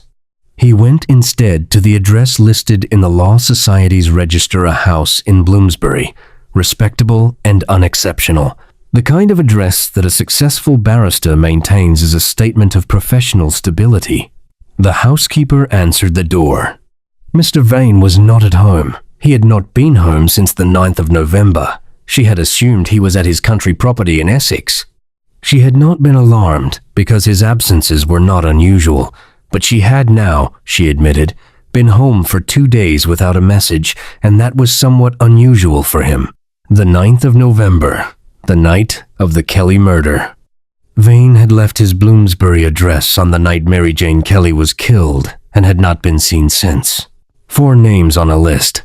One of them the killer, one of them the mechanism, one of them the legal architect of institutional protection, and one of them Edmund Carver, who didn't yet know his own position in the arrangement. He was walking back toward a cab stand on Southampton Row when Abeline's constable found him, slightly breathless, with a message that had arrived at Leman Street Station while Carver was at Holt's house and had been chasing him since. The message was from the Bethnal Green police station. It read, "Body found. Male. Bloomsbury area. Identification in pocket. Mr. Cornelius Vane. Barrister. Apparent fall from height.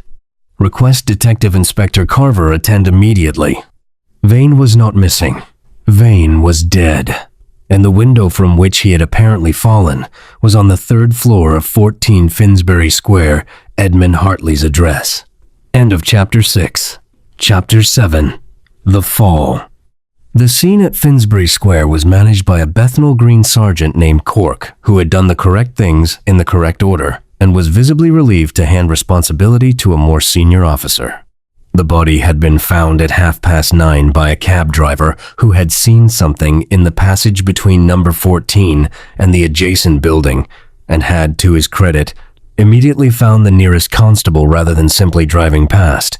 Cornelius Vane was 63 years old, and death had reduced him to a set of physical facts: a dark suit of good quality, a watch with an engraving on the case that read CV from EH, cracked spectacles displaced from his face, and injuries consistent with a fall from the 3rd floor.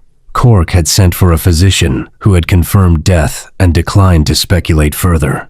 Carver stood in the passage and looked up at the 3rd floor window of number 14, which was open. The window's opening was generous old sash, probably original to the building, the kind of window that opens wide. A man could fall from it accidentally. A man could be pushed from it. A man could step from it deliberately. The watch engraving. From EH. Edmund Hartley had given Vane a watch, a gift, the kind of gift exchanged between men who have a relationship of some duration and some warmth. They had known each other well. Hartley and Vane, the document analyst, and the hospital's barrister, connected by a gift, and by a building, and by a fall on the 11th of November that had occurred? Carver noted from the physician's estimate of time of death, approximately 2 hours after Miriam Ashe had identified Hartley's voice in the corridor at Leman Street Station. 2 hours. Hartley had left the station he had been in the building that morning, seen by Marsh, moving quickly with his satchel, and had gone to Finsbury Square. And Vane had died. Or Vane had already been dead when Hartley arrived. Or Hartley was not involved in Vane's death at all, and the timing was a coincidence that the investigation could not afford to mistake for significance. He sent a constable to check the contents of number 14's third-floor Hartley's rooms with instructions to disturb nothing and note everything. While he waited, he looked at the watch again. C.V. from E.H., not E.H., to C.V. The inscription was reversed, which was either a quirk of the engraver or a deliberate notation of the relationship's direction. The gift moved from E.H. to C.V., meaning Hartley had given it to Vane, but the inscription read it the other way from E.H., recorded as though Vane himself had had it inscribed. A man inscribing a gift watch to himself, noting the giver, keeping a record, making sure that if the watch was ever found on his person, the connection between himself and Hartley was documented. A man who expected to be found dead and wanted to leave an evidence trail. The constable returned from the third floor with a notebook he had not touched and a description of a room that had been occupied very recently within the past 12 hours and vacated with signs of haste that stood in sharp contrast to the orderly departure from the Hanbury Street lodging rooms. Drawers open, papers on the floor, a broken inkwell, a chair overturned. And on the desk, the only thing that had not been disturbed, a stack of papers held down by a paperweight, with a card on top bearing Carver's name in handwriting he did not recognize.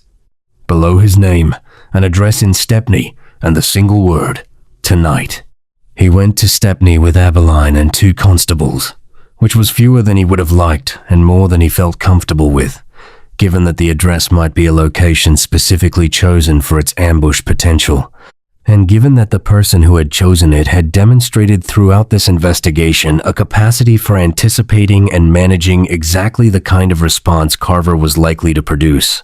The address was a stable on a side street off Commercial Road, not residential, not institutional, an entirely practical space for a meeting that required privacy and an exit. The door was unlocked. Inside, 1 lamp. The smell of horses and straw. And, beneath it, that continental tobacco, the specific Viennese blend that had placed the same nose at the Mitre Square scene and at the London hospital corridor. Edmund Hartley was sitting on a hay bale on the left side of the stable, and he had the look of a man who has made his last decision. He was 40 minutes past composure and living in what comes after. His brown coat was torn at the right shoulder. His leather satchel was on the floor beside him. Standing in the shadows at the far end of the stable, with the lamp between them like a border, was a tall figure in a dark coat. Carver stopped. Aberline, beside him, stopped. The figure in the shadows stepped forward into the lamplight and became a face. He was tall, angular, clean-shaven, with pale eyes carrying the controlled, strong feeling that Clara Dowd in the previous investigation, a different context, an earlier autumn, had described as the most memorable thing about a man she had seen on Flower and Dean Street. He was approximately 40. He carried nothing in his hands. His expression was that of a man who has been waiting for a specific person to arrive and is satisfied that the right person has come. "Inspector Carver," he said, the educated English voice with the continental undertone, exactly as Miriam had described it. "I thought it would be you." "Who are you?" Carver said, though he was already understanding. "My name," the man said, "is Thomas Brandt.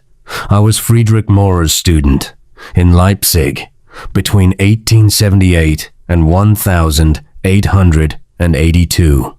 He taught me everything I know about surgical science and a great deal about what happens to people when institutions decide their lives are less important than institutional reputation. He looked at Hartley, who had not moved from the hay bale. Edmund Hartley was my cousin. We have not been close for many years. But when he came to me in September, after Maurer was committed to Broadmoor, and told me what he had found in the investigation records about Openshaw and Vane, I understood what was still unfinished. The inquest verdict, Carver said. The inquest verdict found contributing factors, Brandt said. It did not name individuals. It did not name Vane's role in managing the delays. It did not name Openshaw's suppressed observation about the surgical characteristics of the Eddowes injuries, an observation that, if it had been in the formal record, would have directed the investigation toward Maurer's specific surgical background much earlier and would have generated public discussion of why Maurer had the specific patients he had. He looked at Carver steadily. The inquest concluded. Nothing changed. The hospital's practices are unchanged. The women who will need that charity ward this winter will find the same conditions that produced Agnes Pryor's death. So you continued, Carver said. I intended the investigation that followed to reach the places that Maurer's investigation had reached and then been prevented from fully occupying, Brandt said. I needed Openshaw's suppressed notes exposed.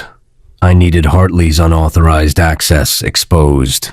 I needed Vane's management of the legal delays documented. He was quiet for a moment. Vane's death was not part of my plan. What happened to Vane? Hartley, from the hay bale, spoke for the first time. He came to the Finsbury Square rooms this morning, after I was at the station. He knew you were close. He panicked. He came to the rooms and he told me it was over, and he began to destroy the papers. We argued. He went to the window for air, and Hartley stopped. He fell. I did not touch him. You left him in the passage, Haberline said. I ran, Hartley said. I know I should not have. I know how it appears. He looked at Carver with the desolate clarity of a man who has exhausted his options and arrived at honesty as the only remaining resource. I ran because I am guilty of enough that a dead man beside me would be indistinguishable from murder in any court that would try me, and because Thomas sent for me here and I had nowhere else to go. Carver looked at Brandt. The women, he said. Mary Jane Kelly, Rose Milet. Kelly was targeted, Brandt said. She was one of Maurer's 12 patients, the last of the 12 whose situation had not been examined, because the investigation's focus after October was on the inquest verdict rather than the ongoing conditions. I needed her situation documented. He held Carver's gaze.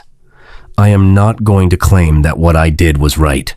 I am going to claim that it was the product of a conviction that has governed me since 1882, when Maurer taught me what happens in hospitals that treat poor women as a category rather than as patients. That conviction has led me somewhere I cannot justify. I know that. Milet, Carver said. Rose Milet was not my work, Brandt said. She was strangled. I do not strangle. Whatever happened in Poplar, it was not connected to what I have done. He paused, which is what I needed you to understand from the beginning. There are two separate things occurring in these streets this autumn. One of them is mine. The other is not, and I don't know whose it is. A copycat, or an opportunist, or something else entirely, operating in the same geography during the same period, whose crimes had been attributed to the same hand by an investigation that had been assuming singular authorship throughout. Carver thought about Phillips's careful language. The body at Poplar, and the bodies at Bucks Row, Hanbury Street, Berner Street, Mitra Square, and Miller's Court were not produced by the same method or, in my clinical judgment, by the same physical technique. A second killer, unconnected to Brandt, unconnected to the hospital, unconnected to Maurer, to the inquest, to the chain of institutional accountability that had driven everything Carver had been investigating. A second killer who had been using the autumn's fear as cover for something entirely different. You sent Miriam Ashe to me, Carver said. I needed you to investigate Hartley and Openshaw through a witness who was independent of the investigation's existing structure, Brant said. I chose her because she had already seen me from the roof on the 9th, and because she was intelligent enough to do what I needed her to do. I gave her Openshaw's name. I gave her Hartley's voice on the street. I gave her enough to start you on the right path. And you put a blade against her jaw. I needed her frightened enough to act, not harmed. The blade was a calibration. It was a woman's face, Aberline said, from beside Carver, with a flatness that carried considerable weight. Brant looked at Aberline, and something in his expression, the first crack in the controlled, purposeful presentation, acknowledged what Aberline's tone had said. Yes, he said, it was. Carver looked at the two men in the lamplight of the Stepney stable, Hartley on the hay bale, depleted, and Brant standing at the edge of the light with the posture of a man who has reached his destination and found it to be exactly what he expected and nothing more than what he deserved. You'll come with us, Carver said. I know, Brant said. He came without resistance, which Carver had expected. The resistance had been expended over the past 3 months in a series of calculated acts designed to reach a specific end. The end had been reached. Whatever came next was, in Brant's evident calculation, the necessary consequence of everything that had preceded it. Miriam Ashe was still at Lemon Street Station when they arrived. She was in the corridor, awake, when they came through the door, and she looked at Brant with the expression of someone who has spent 24 hours knowing a face and is now seeing it for the second time and confirming what the first time had established. He looked at her and said, without being asked, without preamble, I am sorry for the blade. She looked at him for a long moment. Tell that to a magistrate, she said, not to me. End of Chapter 7. Chapter 8. 2 Autumns. The formal interviews occupied the 12th and 13th of November, conducted with a thoroughness that Carver would later feel had been the most exhausting 2 days of his professional life, and the most necessary. Thomas Brant gave his account without evasion, without omission, and with the particular precision of someone who has been composing this testimony in his mind for weeks and is now simply transferring it from internal to external record. His account answered almost every question the autumn had generated, and created, inevitably, in the manner of all honest accounts, several new ones. He had come to London in September 1888. Not for the first time. He had been in the city several times, briefly, in the years following his Leipzig training under Maurer, and had maintained a peripheral awareness of Maurer's work and its aftermath. When Maurer had been committed to Broadmoor in November 1887, and the Agnes Prior inquest had been left suspended in a state that Brant correctly identified as institutional management rather than legitimate process, he had made a decision that he characterized simply as a decision made with full knowledge, without the psychological collapse he believed had driven Maurer, and therefore, in his own assessment, more culpable rather than less. He had entered Whitechapel's world over 3 months, using the soup kitchen on Flower and Dean Street and other charitable venues as points of contact with women whose situations matched those of Maurer's 12 patients. He had identified 5 of the surviving original 12 and had determined their current circumstances. 3 had moved away from the East End entirely. 2 remained, and one of those 2, Margaret Farrow, had already been located during the previous investigation and was currently unharmed. Mary Jane Kelly was not one of the original 12, and this was where Brant's account contained its most uncomfortable passage. He had extended his scope, he said, because the inquest verdict, which he had read with great care upon its publication, had used the phrase contributing factors in a way that suggested a population larger than the 12, larger than Maurer's specific cases, larger than the London Hospital's charity ward in 1886 to 87. The conditions that had killed Agnes Prior were systemic. The population at risk was not 12 women, it was thousands. Kelly's connection to the hospital was through the outpatient clinic rather than the charity ward. Her situation was different in its details, but identical in its structure. The same poverty, the same inadequate access to legitimate medical provision, The same vulnerability to the unlicensed practitioners who filled the gap. Brandt had, in his distorted reasoning, made her representative. Carver read back this portion of the account to Brandt and asked him to confirm it. Brandt confirmed it. Then he said, "I understand how that sounds. Tell me how it sounds to you," Carver said. "It sounds like a man who had a legitimate grievance and used it to justify doing something that cannot be justified." Brandt was quiet for a moment. "I could tell you that Friedrich Maurer taught me to see patients as specific human beings rather than medical categories, and that this is what drove me to act. That is true. I could tell you that I genuinely believed at the start, at least that what I was doing was in some way connected to advocacy for those specific human beings. That is also true. What I cannot tell you is how a mind that genuinely holds both of those things arrives at the place I arrived at. I was there, and I cannot fully explain it."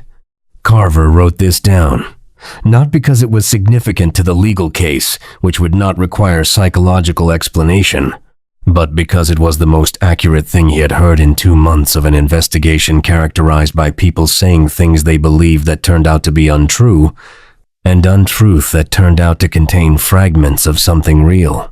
Hartley's account was shorter, more clearly bounded by specific facts, and more thoroughly miserable. He had been in contact with Brandt since September, initially out of family loyalty, and then out of the specific paralysis that overtakes a person who has been told enough to be implicated and not enough to be certain. He had inserted himself into the investigation using a forged authorization that Brandt had obtained.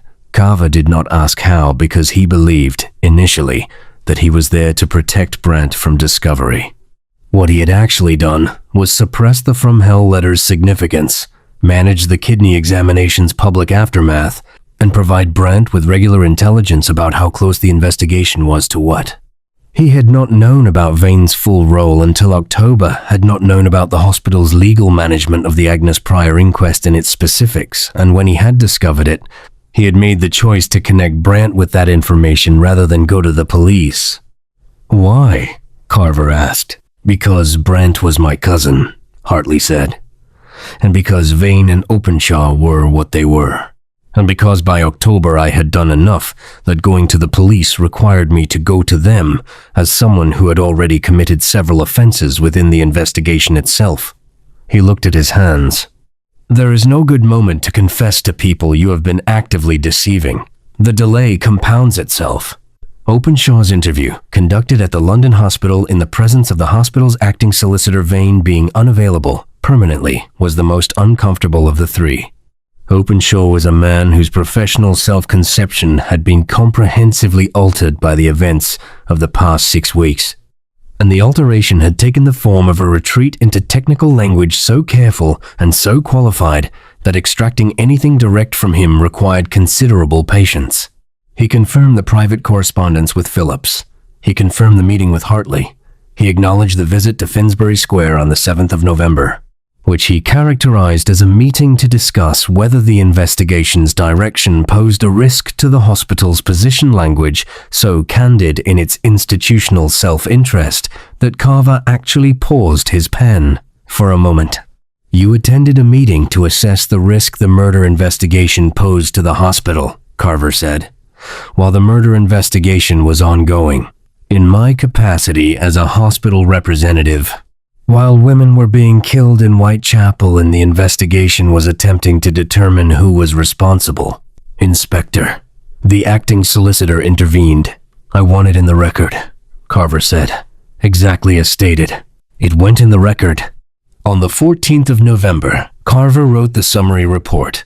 It occupied 17 pages and contained, to his knowledge, everything that was currently known and knowable about the events of the autumn of 1888 in Whitechapel as they connected to Thomas Brandt, Edmund Hartley, Robert Openshaw, and Cornelius Vane. It also contained, in a section near the end that he wrote with particular care, the observation that the murders attributed to the Whitechapel killer by public record were not all the work of the same individual, and that at least one, and possibly more deaths in the autumn series remained unattributed to any person currently in custody or identified. Rose Milet. The poplar strangling. No connection to Brant. No connection to Hartley, Openshaw, or Vane. A different method, a different location, a different, as Phillips had put it, physical technique. Carver spent 2 days on Milet specifically, and concluded that the truth of it was one of the investigation's permanent uncertainties, a death that had occurred in the shadow of a larger event, been absorbed into the narrative of that larger event by the investigation's reasonable assumption of singular authorship, and whose specific origin he could not determine with the evidence available. He wrote this conclusion honestly and included it in the report, which he knew would not make the report easier to receive at the commissioner's office. He also wrote, in a section that he was not certain would survive the report's passage through official channels, a summary of the hospital's institutional conduct, the suppressed observation, the inquest delays, Vane's management of the legal process, Openshaw's private correspondence with Phillips, and a recommendation that these matters be referred for further inquiry. He did not know whether they would be. He knew that Holt had a complete account, ready to publish, awaiting only Carver's determination that the active investigation was sufficiently concluded that publication would not obstruct proceedings. That determination would have to be made carefully, with legal advice he didn't entirely trust, but it would be made. Phillips came to Lemond Street Station on the 15th, uninvited, and sat across Carver's desk with the specific posture of a man carrying a confession he has been carrying for too long. "I should have included the surgical instrument observation in my formal report," he said. "It was a professional failure of the kind that I would ordinarily find inexcusable in a colleague." "Why didn't you?" Carver said. "Because Openshaw argued, with some force, that a formal statement about surgical training in a case of this public magnitude would generate a wave of accusations against every medically trained person in London." He paused. "And because I was not, at the time, as certain of the observation as I would have me, to be for a formal record, I am certain now. I was not certain then. Was there any other reason?" Phillips was quiet for a long time. "I knew Maurer," he said, finally. "Not well, but I had attended a lecture he gave at the Royal Society in 1886. He was extraordinary, one of the most gifted surgical minds I had encountered. When the connection between the instrument characteristics and a specifically continental surgical technique became apparent in October, I was not willing to be the person who wrote down in a formal document that what was happening in Whitechapel bore the hallmarks of someone trained in the same tradition as Friedrich Maurer. He looked at his hands. Even though that was what the evidence suggested, even though I should have said so. Was there something specific about the Maurer connection that concerned you?" Carver said. "Beyond his training." Phillips met his eyes. "I didn't want to be wrong," he said. "Maurer was in Broadmoor." If I had said, in October, that the current crimes bore the hallmarks of the same surgical tradition, and Maurer was the only person in my knowledge with that specific training, the implication would have been clear and almost certainly wrong, and I did not have an alternative name to provide. "So you said nothing?" "So I said nothing," Phillips said, which was also wrong. Carver looked at him for a moment. "You'll need to amend your formal reports," he said. "And you'll need to be prepared to explain, in the proceedings that follow, why the amendment is necessary." "Yes," Phillips said. "I know." He left. Carver looked at the report on his desk, the 17 pages, the careful summary of a case that had consumed 3 months and produced a result that was simultaneously complete and profoundly inadequate. Complete because it had answered the questions it set out to answer. Inadequate because answering questions did not equal justice, and justice did not equal change. And change was what Miriam Ashe had walked into his station for. And Hong Sin what, if he was honest with himself, the investigation had delivered only in the most provisional and uncertain form. End of Chapter 8. Chapter 9. The remaining question. On the 16th of November, Miriam Ashe asked to speak to Carver and was shown to his office at 9 in the morning with a composure that had become, over the past 6 days, the quality he most associated with her. She sat across the desk and looked at him in the way she always looked at people, directly, assessingly, without the social softening that most people automatically applied to professional encounters. "The second killer," she said. "The Poplar murder and the others that don't fit. You haven't found him." "No," Carver said. "Will you?" He considered whether to give her a professional answer or an honest one, and concluded that she would recognize the difference instantly, and that the professional answer would be a waste of both their time. "I don't know," he said. "The evidence available is insufficient. There may be evidence I haven't yet identified. How many of the Autumn's murders are his?" "I can't attribute with certainty," he said. "At minimum, 1. At maximum," he paused. "I don't know the maximum." She nodded slowly, as though this was a confirmation of something she had been calculating independently. "He's still out there, in Whitechapel, using the attention on Brandt's case as cover." "Possibly. He used it from the beginning," Miriam said. "Whatever he's been doing, whoever he's been doing it to it, was made possible by the existence of the Ripper narrative. Every death that could be attributed to the same hand was attributed. Every crime that fit the general geography was absorbed into the same story." "Yes," Carver said. "That's not incompetence on the investigation's part," she said. "That's someone who understood how investigations work and used that understanding deliberately." She looked at him, which suggests someone who had reason to be familiar with how investigations work. She was doing it again, the systematic observation that reduced a complex situation to its structural elements with a clarity that Carver, who had 15 years of experience to her, none, found uncomfortably acute.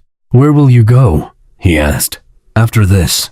She blinked, slightly surprised by the pivot. "Back to Feldman's tailoring house, I expect. Mrs. Feldman has been tolerant. The position should still be there. You testified before a magistrate. Your name may appear in proceedings." "I know. If it does, given the nature of what you're testifying to, there may be a tension you find uncomfortable." "Inspector Carver," she said, with the faintest edge of something that was not quite amusement. "I was held in a stable for 6 days by a man who put a surgical blade against my face as an introductory communication. I'm quite confident I can manage newspaper attention." He found, despite everything, that this was briefly funny. He did not allow it to show, mostly because he was not certain he still remembered how. "The question I want answered," Miriam said, returning to the subject with the directness that characterized everything she did. "The man's still out there. What would it take to find him?" "More than I currently have," Carver said. "What I have is a method difference, a geographic difference, and a timing that suggests someone who is operating alongside the Autumn's events rather than as their author. To narrow it further would require..." He stopped. "What?" "A witness," he said. "Someone who had contact with the Poplar victim, Rose Milet, in the days before her death.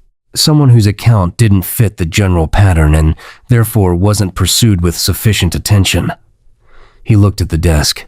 "Or a piece of physical evidence from the Milet scene that was logged and catalogued but not analyzed specifically because the assumption of singular authorship meant the scene was analyzed as part of a series rather than as an independent event." Miriam was quiet for a moment. Then, "The ligature mark. You said the strangulation used a narrow cord rather than a rope. Something more consistent with thread or thin cord." "That's what Phillips assessed, yes." Tailor's thread," Miriam said. "The kind of thread used in industrial tailoring. The kind we use at Feldman's by the spool." She was very still. "The kind I have worked with for 2 years. The kind I can describe with considerable precision as to its characteristics." Carver set his pen down.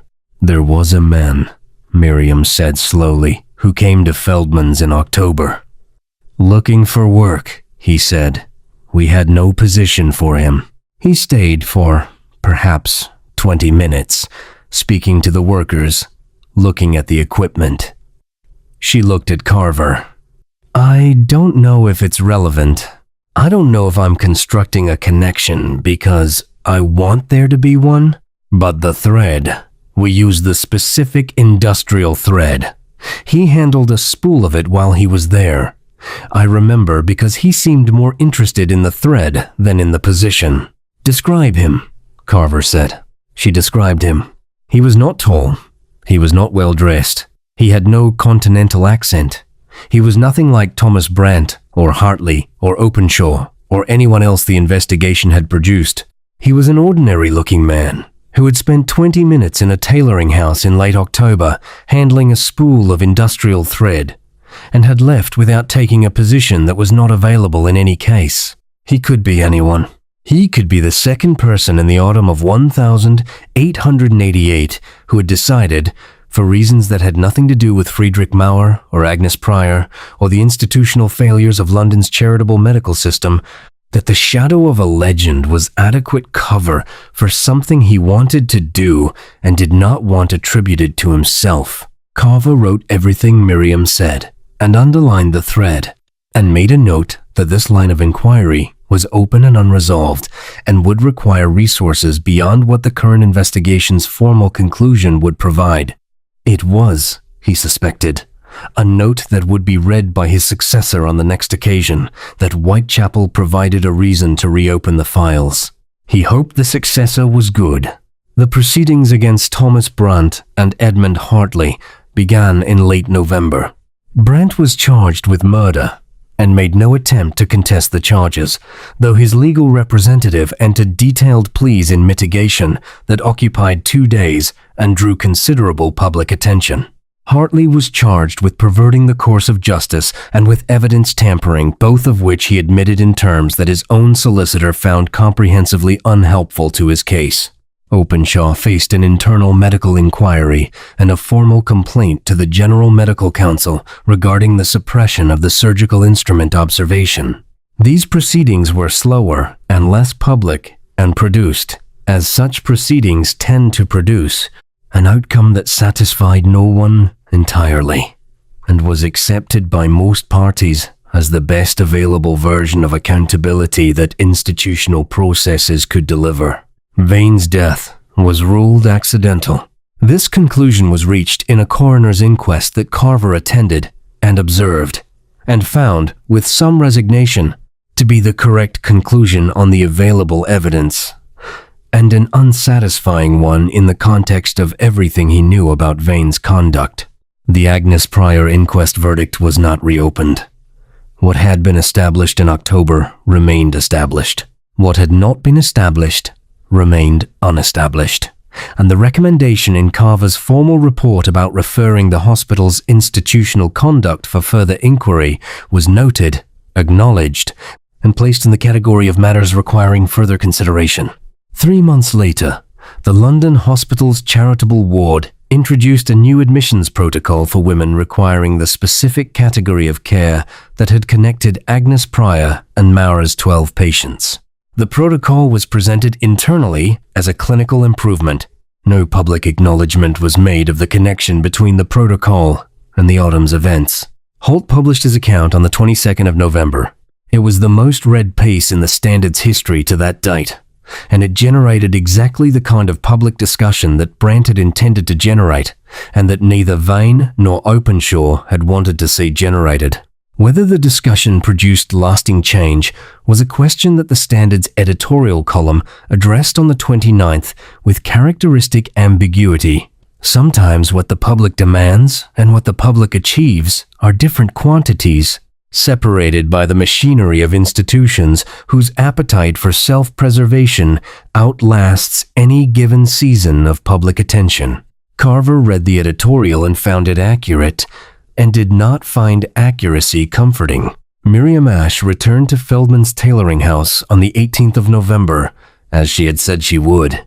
She submitted a formal written statement about the ordinary-looking man in October and the spool of industrial thread, which Carver added to the Milet investigation file. She was not asked for anything further in connection with the proceedings, because her testimony in the formal case was limited to what she had seen and heard, and what she had seen and heard had been accounted for. She did not contact Carver again in November. In December, he received a letter at Lemon Street Station, addressed in a handwriting he did not immediately recognize, which turned out to be hers, a briefer, less formal hand than any of the official documents had suggested, the handwriting of someone who had been educated carefully, and who used that education without making a performance of it. The letter said, "I have been thinking about the fourth name on the list, yours. I understand now what it meant. You were the mechanism he chose, the same way he chose me. The difference is that you chose to use the mechanism for the purpose he intended rather than resisting it. I think that was the right choice. I wanted you to know that someone with no stake in the official outcome thinks so." He read the letter twice and put it in his desk drawer, beneath the report. Then, he went back to the open investigation file, the secondary case, the Milet case, the ordinary-looking man with the industrial thread, and began again. End of Chapter 9. Chapter 10. What Whitechapel Kept. The winter of 1888 settled over the East End of London with the particular heaviness of a season following a disaster, not the disaster of a natural catastrophe, which at least has the clarity of external cause, but the disaster of a human one, which leaves behind it the residue of questions about what people knew and chose not to stop. The streets of Whitechapel continued their ordinary, extraordinary life. The markets opened at dawn regardless. The soup kitchens registered their visitors. The lodging houses filled each night with people who had fourpence and needed somewhere to sleep, and had learned, as Whitechapel's residents always learned, that the city's willingness to let you live in it was contingent on your ability to pay for the privilege, and that the consequences of failing to pay were not abstract. The fear that had characterized the autumn faded at the particular rate that public fear always fades when the source of it is no longer producing new events faster than the damage it caused, slower than the damage it left wished it would. Women walked the streets again after dark, which was not a triumph but a necessity, because the alternative was not walking and the streets were where the work was. Men who had been suspicious of one another across the fences of lodging-house yards began to be merely irritated with one another again, which was the East End's baseline social temperature. The Whitechapel Vigilance Committee continued meeting on Tuesdays, reduced in membership, but not in intensity. George Lusk had aged in the autumn, in the specific way of a person who has been adjacent to events larger than their private scale, and he carried the weight of the proximity without complaint and without relief. Edmund Carver took 3 days off in December, which was the longest consecutive period he had spent away from an active case in 4 years. He spent them at his sister's house in Islington, eating meals at regular intervals, sleeping without the Lemon Street cot's particular protest against occupancy, and reading a novel that he abandoned at page 60 because it was a mystery, and he could not read mysteries without annotating the investigative errors in the margins, and by page 60 the margins were full.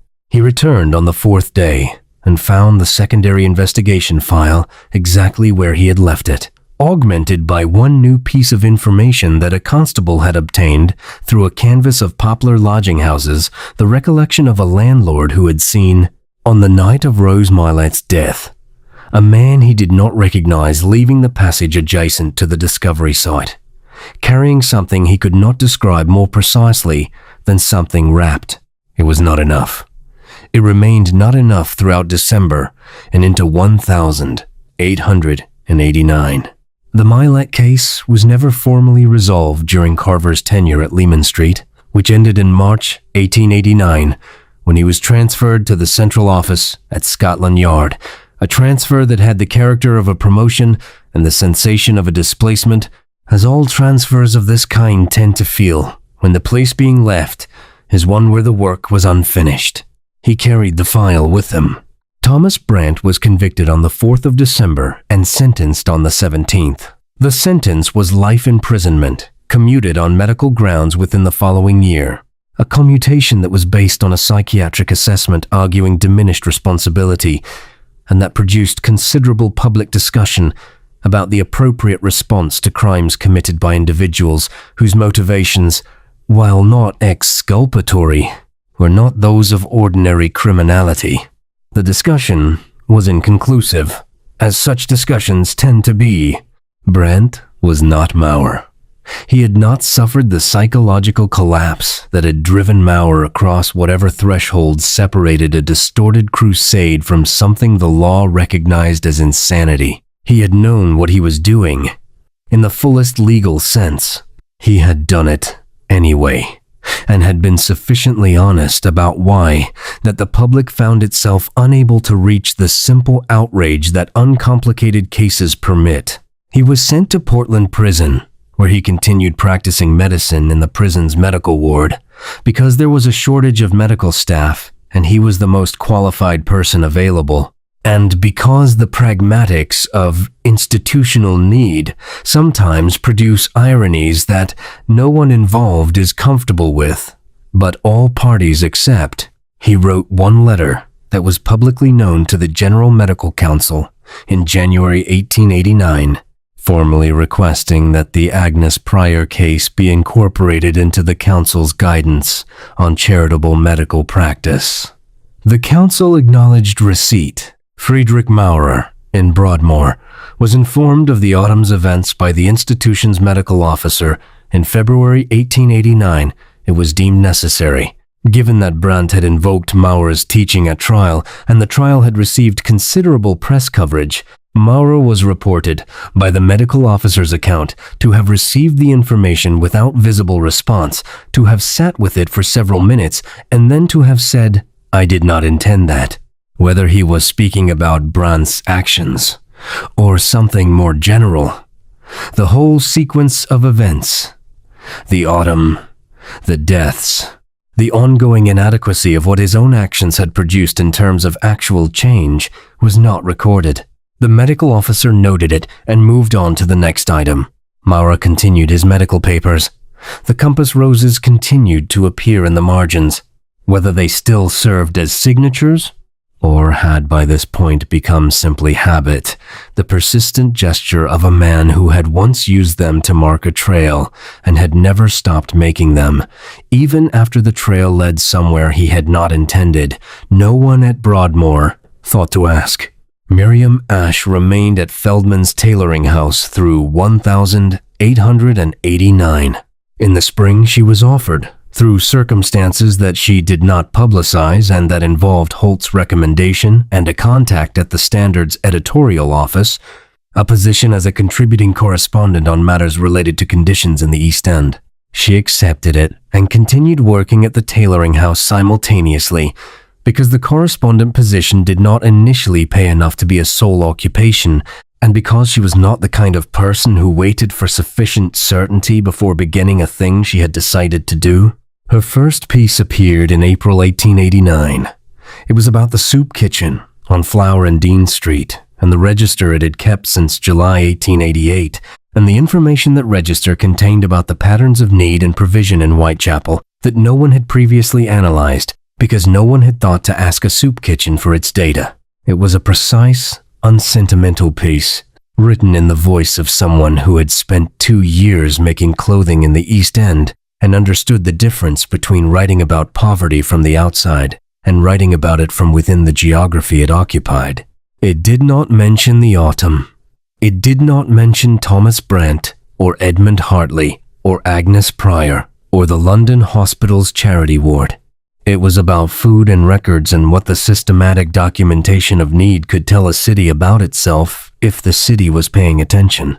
It was the most useful piece published in connection with the East End in 1889 by the assessment of the Whitechapel Vigilance Committee's annual report, which Lusk wrote in December, and which cited Miriam Ashe's analysis as the basis for 3 of the committee's recommendations for the following year. Carver kept the list. The paper Miriam had carried in her dress, the 4 names in Brandt's educated hand, Openshaw, Hartley, Vane, Carver, remained in his desk at the central office, face down, as it had been face down the night he first read it. He did not look at it often. When he did, it was to remind himself of a specific thing, that the statement, 3 of these men want the truth buried, and one of them is you, and you don't know it had not been accurate. In the end, he had not buried the truth. He had found it and submitted it as formally as the institutional machinery permitted, and the institutional machinery had processed it into the specific version of truth that institutions always produce: partial, managed, actionable in some respects, and inert in others. Whether that counted as not burying it was a question he visited sometimes at 3 in the morning, in the specific darkness that follows a case that is technically resolved and actually unfinished, and he did not always arrive at the same answer. The Whitechapel murders of 1888 remained, in their official classification, unsolved. This was not an error. Precisely the crimes attributed to Jack the Ripper by public legend were not all the work of one person, and the one person whose work was most central to the canonical series had not been convicted of those specific crimes through any process that the public record acknowledged. The official status was the product of institutional complexity, legal technicality, and the particular friction between what an investigation knows and what a legal system can formally establish. The legend absorbed all of this complexity and simplified it into a name: Jack the Ripper. A figure without a face, without a history, without the specific and difficult humanity of Friedrich Maurer, Thomas Brandt, Edmund Hartley, or any of the specific and difficult human beings who had populated the autumn of 1888. The legend preferred the shadow to the man, because the shadow was terrifying in the way that stories are terrifying, and the man was terrifying in the way that reality is specifically, contingently, resistant to the clean resolution that makes a story feel complete. The legend would survive. It would grow larger than the autumn that produced it. It would attract, for decades, and then for centuries, the particular attention of people who needed the mystery to remain mysterious, who found in the unsolved case a more satisfying form of engagement than any solution could provide. It would generate theories and suspects and documentaries and novels and arguments, and each generation would be equally certain that it had found the answer and equally wrong, because the answer was not the kind that survives the scrutiny that legends bring: specific, human, complicated, insufficient.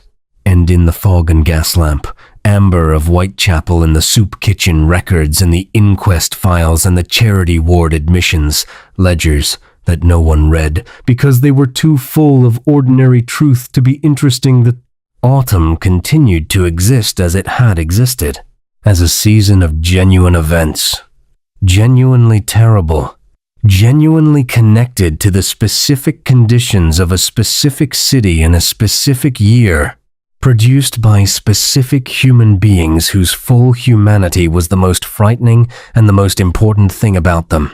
On the last day of November, 1888, Carver walked through Whitechapel for the last time before the December transfer of his lodgings, and he thought about the question Miriam Ashe had asked him on his second day with her: "Why am I alive?" And the answer he had not had then, and was not certain he had now. She was alive because Brandt had calculated that her life was more useful to him than her death, which was a reason that reflected neither mercy nor accident, but the specific arithmetic of a plan. She was alive because the plan had worked, in the way that plans occasionally do, and is always slightly surprising when they do. She was alive because she had walked to Layman Street Station at 2 in the morning, with blood on her jaw and facts in her memory, and the particular kind of anger that does not require an outlet but simply requires acknowledgement, and she had given those facts to the right person at the right time, and she was alive. Carver thought, because the autumn had not been simple enough for the alternative. The fog that December evening was thinner than October's, had been a suggestion of fog rather than its full Victorian authority, the kind that blurred rather than obliterated, that made the gas lamps soften rather than disappear. He walked through it toward Commercial Road, and the city breathed around him in the particular register of a place that has survived something and returned to its business and retained, in its bones and its brickwork and its impossible ordinary persistence, the memory of what the survival cost. Whitechapel did not forget. It did not have the luxury of forgetting, which is a capacity available primarily to people who can afford to move away from the things that happen to them. It carried its autumns with it, folded into the daily life of markets and lodging houses and soup kitchens and tailoring houses and church bells and the eternal fog, and it continued as Whitechapel always continued, as the East End of London has always continued, as the places where real life is lived at its fullest pressure always continue, because continuance is not the same as healing, and is not the same as justice, and is not the same as forgiveness, and is something more fundamental than all three. It is the refusal to stop, and the witness Jack the Ripper couldn't silence had gone back to her sewing, and her soup kitchen analysis, and her correspondence notebook, and the ordinary, extraordinary work of living in a city that had tried its worst and found her still present on the morning after. Some things the autumn could not take. That, too, was part of the record. One truth the autumn of 1888 established, and that no subsequent investigation has fully overturned. The streets of Whitechapel produced the legend of Jack the Ripper, because they were streets where women's lives were considered less valuable than institutional reputations. And any mystery that forgets this fact has misunderstood the crime. The murders are remembered. The conditions that made them possible are the footnote. History has always preferred the monster to the system that fed him. The witness, who could not be silenced, knew differently. She wrote it down, and